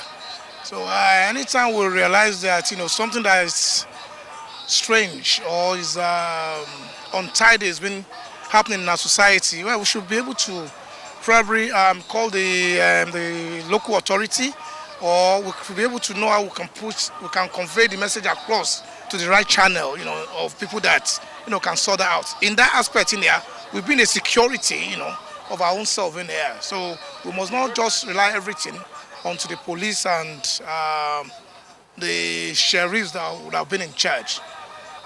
It would have been much more better if we can be, our brothers' keepers. And how do we go about that? Just like, when you see something that is unlawful, yeah, we should have every right. Or there should be a proper channels, like maybe a telephone call, that could be in form of an emergency that we could always do, to get things done. The society does not provide a full security for someone that you might call as probably a snitch, or someone that you might say, okay, well, he's been the one that reported. So people seem to be very, very careful. They never know who the next person might be. But if there has been a proper security put in place, you have been shocked that it will be copped. People will have full confidence and say, okay, if I report in there, there's a security, to guide me all. But that's how people are just being skeptical and being careful of when, to blow out the news. Sir, it is in our African culture. Because in Africa, supposing you report somebody to police, the first thing they will go, how do you call it, spiritual for you. That means they can harm you spiritually. So for people not to be harmed, they prefer keeping silent. If I've seen someone committing an offense or like rape, I will report the person. Why? I have the belief that the person cannot do me anything. My belief is that I trust in God. So if I report the person, even if the person wants to harm me, God will defend me. But we have to educate children from secondary school to primary school to tertiary institution. Give them number that if such thing happen, like violence, domestic violence, This is the number you have to call, and it will be confidential. I think because of the stigma that comes with it, many women want to come out, especially in the issue of rape, assault, or violence in the home. But the stigma, what will society say, is keeping a lot of them backward. And because they know that when they speak up, people will stigmatize them, people will castigate them, and they will be the laughing stock. So why speaking out in the first place? So they better keep quiet than speaking out their mind. If our society could be sanitized about it, you know, that, and they encourage people to come out, you know, many people are willing to come out because it's affecting them, you know, mentally already. So if they have a room whereby they will not be judged, there will not be questions, and even the government itself, the law itself, will not turn against them, I think they will come out. But until there is room for that transparency and the willingness on the part of government to protect them, I don't think the people will come out to say anything. Anyway, the fact is that our society today, you find out that everybody is corrupt. That particular the agencies that are supposed to assist in investigating the matter, by the time, if you look at your family background, you don't have what it takes to follow up the case, you have to call it off. That is number one. They will demand a huge amount of money that you cannot afford. I have gotten an experience, you understand, whereby I have an issue with somebody. Then I reported in the police station. What they asked me to bring before they carry the case up, I was, you know, fed up. I have to forget the case. That is the issue. That is it. And the fact is that if they give people, if the masses are given chance to speak out, to talk, you know, everything depends on our government, our leaders. They are the one that we fight it out for us. They will give us good example. By the time they start with somebody, you understand, then others will learn from there. So that is it. We have to learn from our leaders. One of the reasons is fear, you know, the financial involvement. That should be the reason. But there is need for them to report to the police, you understand. There is reason to avoid reoccurrence, because such event or such incident may occur again, you understand. Reporting it to police, involving the media, there is need for that, you understand. There is need. They can involve the traditional rulers or the worthy men and women around them, or the religious leaders. They can involve them, because I believe when you get to the church or the mosque, you complain to them, they can assist, because that particular, you know, organization, there are, you know, relatives, there are neighbors who are there who will join, you know, force with you. While reporting to them, they can involve the government and the police. There, I believe, nobody will request one or two things from you. There is need for this, for them to report. Now, in Nigeria, the issue of rape remains a deeply troubling and very sensitive topic, one that continues to challenge societal norms and legal frameworks. The recent case reported in Lagos, where a mother allegedly withdrew cooperation in a rape investigation involving her child, has sparked outrage and concerns across various quarters. The complexities of such cases often leave many unanswered questions, particularly around the motivations for silence and the potential pressures exerted on victims and their families. And so this incident highlights a larger, more pervasive problem within Nigerian society, a culture of silence that often surrounds cases of sexual violence and also health as well. Now, many victims and their families face stigmatization, societal judgment, and sometimes even threats, which deter them from seeking justice.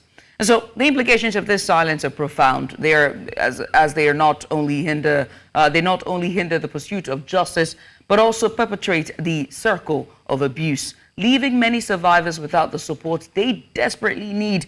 It also means that people with health conditions cannot seek help because they fear stigmatization. Now, beyond the issues of sexual violence, there is also a significant reluctance to opening discussions with personal health, like Judith has just mentioned, now, particularly concerning the declaration of health status. The silence can be just as damaging, as it not only affects the individual's ability to seek appropriate care, but also has broader public health implications. The fear of being ostracized or judged often leads individuals to hide their health conditions, which is in turn can exacerbate the situation and increase the risk of spreading contagious diseases. So the need for a cultural shift towards openness and transparency in health matters is crucial for improving overall health, public health outcomes. And so to help us shed light on these issues and to give more, in-depth look into this, we're being joined by an honorable doctor, a very wonderful doctor here, and it's none other than Dr. Owen Omojo. She's a public health expert, and she'll be providing insight into societal impacts of not only sexual violence, but also the reluctancy to diverge your health status. Doctor, thank you so much. Yeah, Judith, we also have with us Benjamin Udehi, who's going to be joining us. He's the Lagos State Police Public Relations Officer who will offer the law enforcement perspective on the case in similar instances. You're welcome, sir. Good to have you here on the show. Good morning, and thanks for having me on the show today. Thank you very much for joining. Thank you for joining us. Let's start from inside the studio here with Dr. Owen. Thank you for joining us. Please, Doctor, first off, what are the psychological implications of people who might have gone through this kind of experience in the long term? Okay, so first of all, let's identify what rape is, and that's a form of domestic violence, right? And let's also establish that it's not just men, it's not just women who are victims of sexual assault. Men and boys are also victims of sexual assault. And so that needs to be established first, because when we talk about sexual assault, we're more focused on the women, but we need to also understand that boys also experience sexual assault. When we talk about the long-term effect, it's not just psychological. Yes, that plays a major role in it, because especially when a person has been a victim, or we like to call them survivors, right? A person has survived some form of domestic violence, whether it's sexual assault, whether it's rape. If they haven't received the necessary support, that tends to have long-term, effects on them. Especially when they don't have a safe space to talk about it. That could lead to, that could affect their relationships, like their interpersonal relationships with people, affect their productivity at work, it affects all aspects of their life. I mean, we're not just talking about the clinical side of it, to where, they're exposed to STDs and all sorts of other, health conditions. But psychologically, yes, long-term, it has long-lasting effects on their mental status. Okay. Yeah. Let me come to our guest on video chat there. SP Benjamin Udehi, I must ask about, the challenges that the police face, or the police force faces, when it comes to investigating cases of rape, sexual abuse, domestic violence, and gender-based violence, citing the very popular case that we just saw go viral on social media. What has it been like for the police force in investigating and even having victims and the families of the victims to come out and talk to the police? Well, it's always been difficult, extremely difficult, especially in the Ikorodu area of Lagos State. I need for people to know that fact, especially in the Ikorodu area of Lagos State, where you also sadly have most of these cases. Being recorded. So you really can't force family to come out. I really can't force the survivor to also talk about it. So what we often experience is that the parents of the survivor would take the survivor out of Lagos State, change their phone number, change their address, and we hit a brick wall. And the moment you take the suspect to court, and there is no, you can't prove beyond reasonable doubt. The survivor is not there. They have refused to do medical tests. Sometimes it's because they've been settled, in quote. The suspect gathers 200,000, 500,000, gives to the family, and they accept it.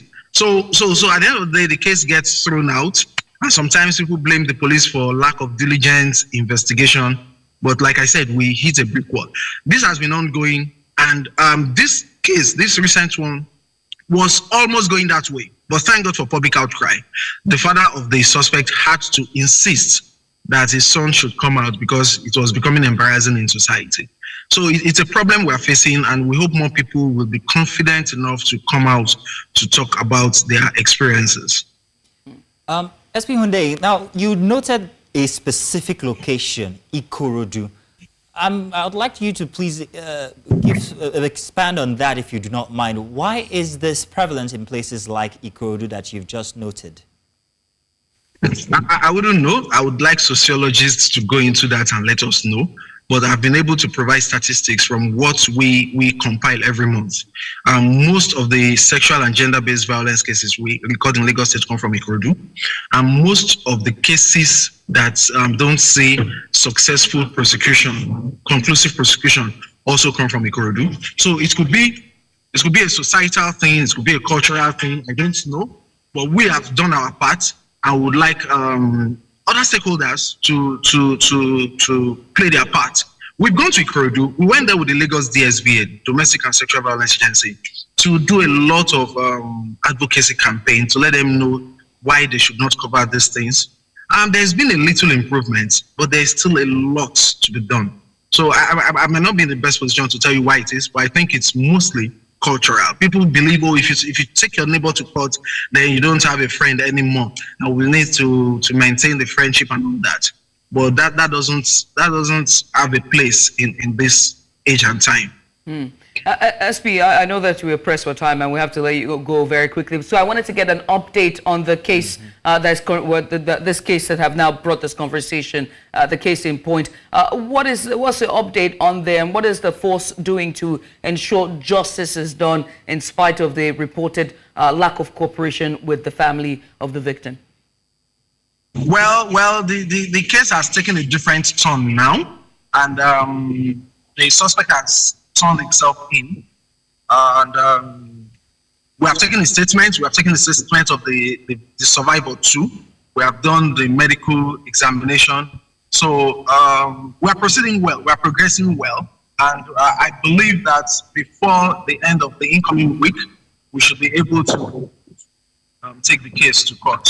All right. Thank you very much. Well, thank you so much, SP Hunde. We appreciate you. We're going to let you go now to continue your service to humanity. But thank you again. Thank you very much for everything.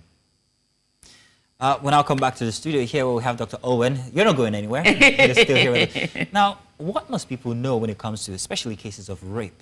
Why is it important that they at least, first off, visit a hospital or a healthcare center? That's very critical because in most cases, people are like, oh, rape is something that shouldn't be told because of the stigma that comes. Why is there a stigma anyway? Okay. So I first of all, heard what the SP said, that they've done their part. But the truth is, okay, so rape, sexual assault, domestic violence is not just akin to Nigeria. It's a worldwide problem, right? I mean, 1 in 3 women will experience some form of sexual assault in their life. 1 in 3? 1 in 3, and 1 in 7 men would experience some form of domestic violence, right? So that's how bad the statistics are. Now, coming to the Nigerian context, when the SP says, you know, we've done our part, I think part of the stigma, or before we go to stigma, part of the reasons why people do not speak up about this is because there's a trust deficit. There is this, you know, belief that if I go to the authorities, you know, I would have to spend money to, you know, take up the case. Is it really worth it at the end of the day? Now, we also have a culture of, you know, I beg, you know, God, we're very religious, you know, let God punish him, or let God punish the person, the perpetrator in this case. You know, so we also have that culture. It's a social, cultural problem. And yeah, I mean, if you go back in history and, you know, talking about sexual assault and things like that, it was seen as a taboo back in the day. You know, the family of the victim, you know, is stigmatized. That was just their believing that the person has been violated. And I'm speaking specifically for in the context of a woman being the victim. For boys, it's like, you know, how do you prove rape in a boy, for example, in a little boy?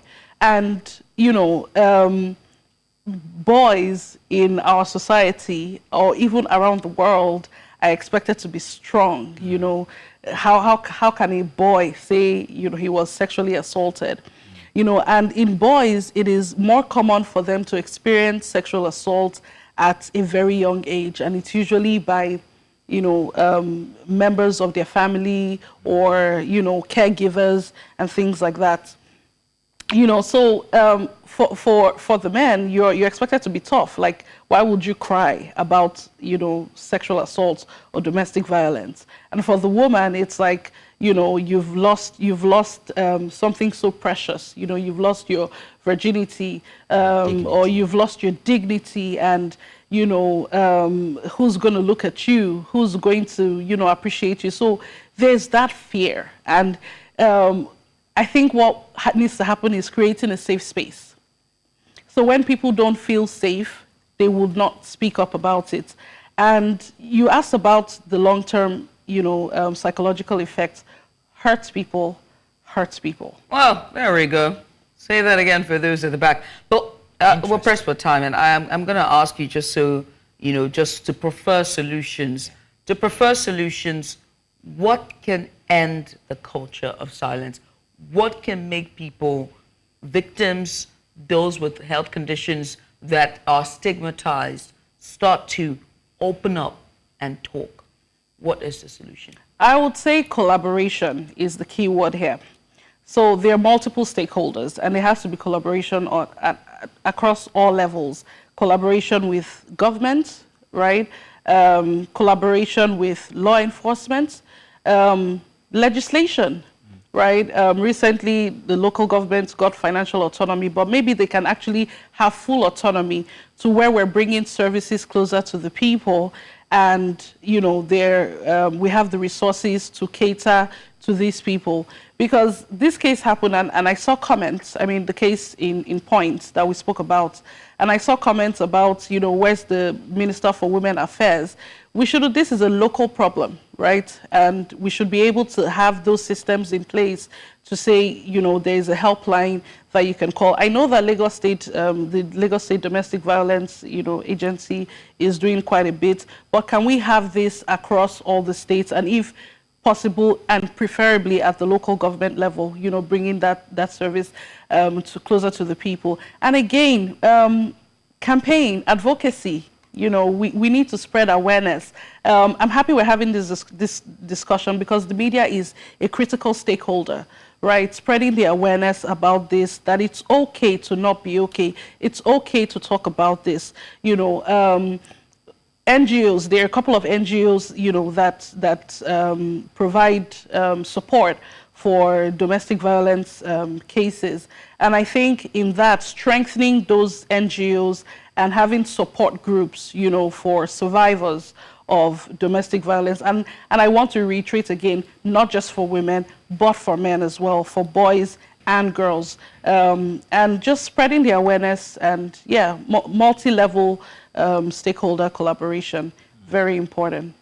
There's a slight problem here because when you go deep into the cultural, I mean, villages and all, these matters actually happen and they're treated with such levity. How can awareness or campaigns penetrate that far? Again, collaboration.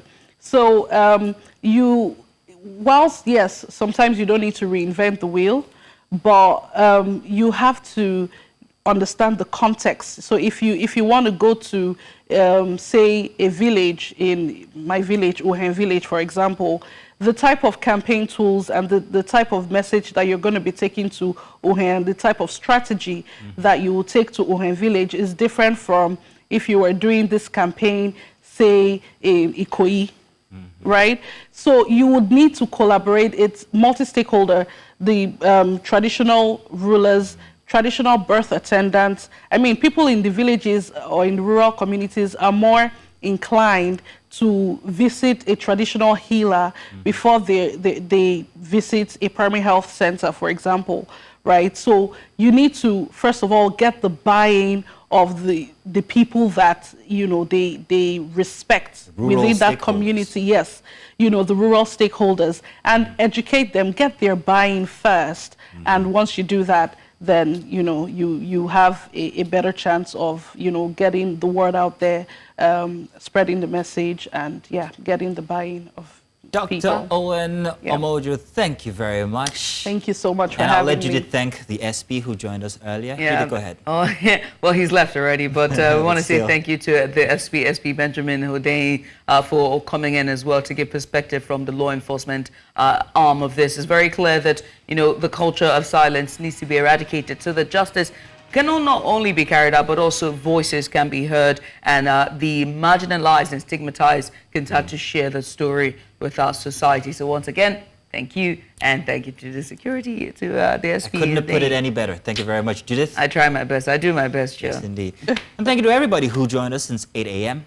It's not done yet for us, because come tomorrow, we're still hard at work. We'll be here again from 8 a.m. for the Sunday edition of Breakfast Extra. Until then, thank you very much, everybody. Goodbye. Bye.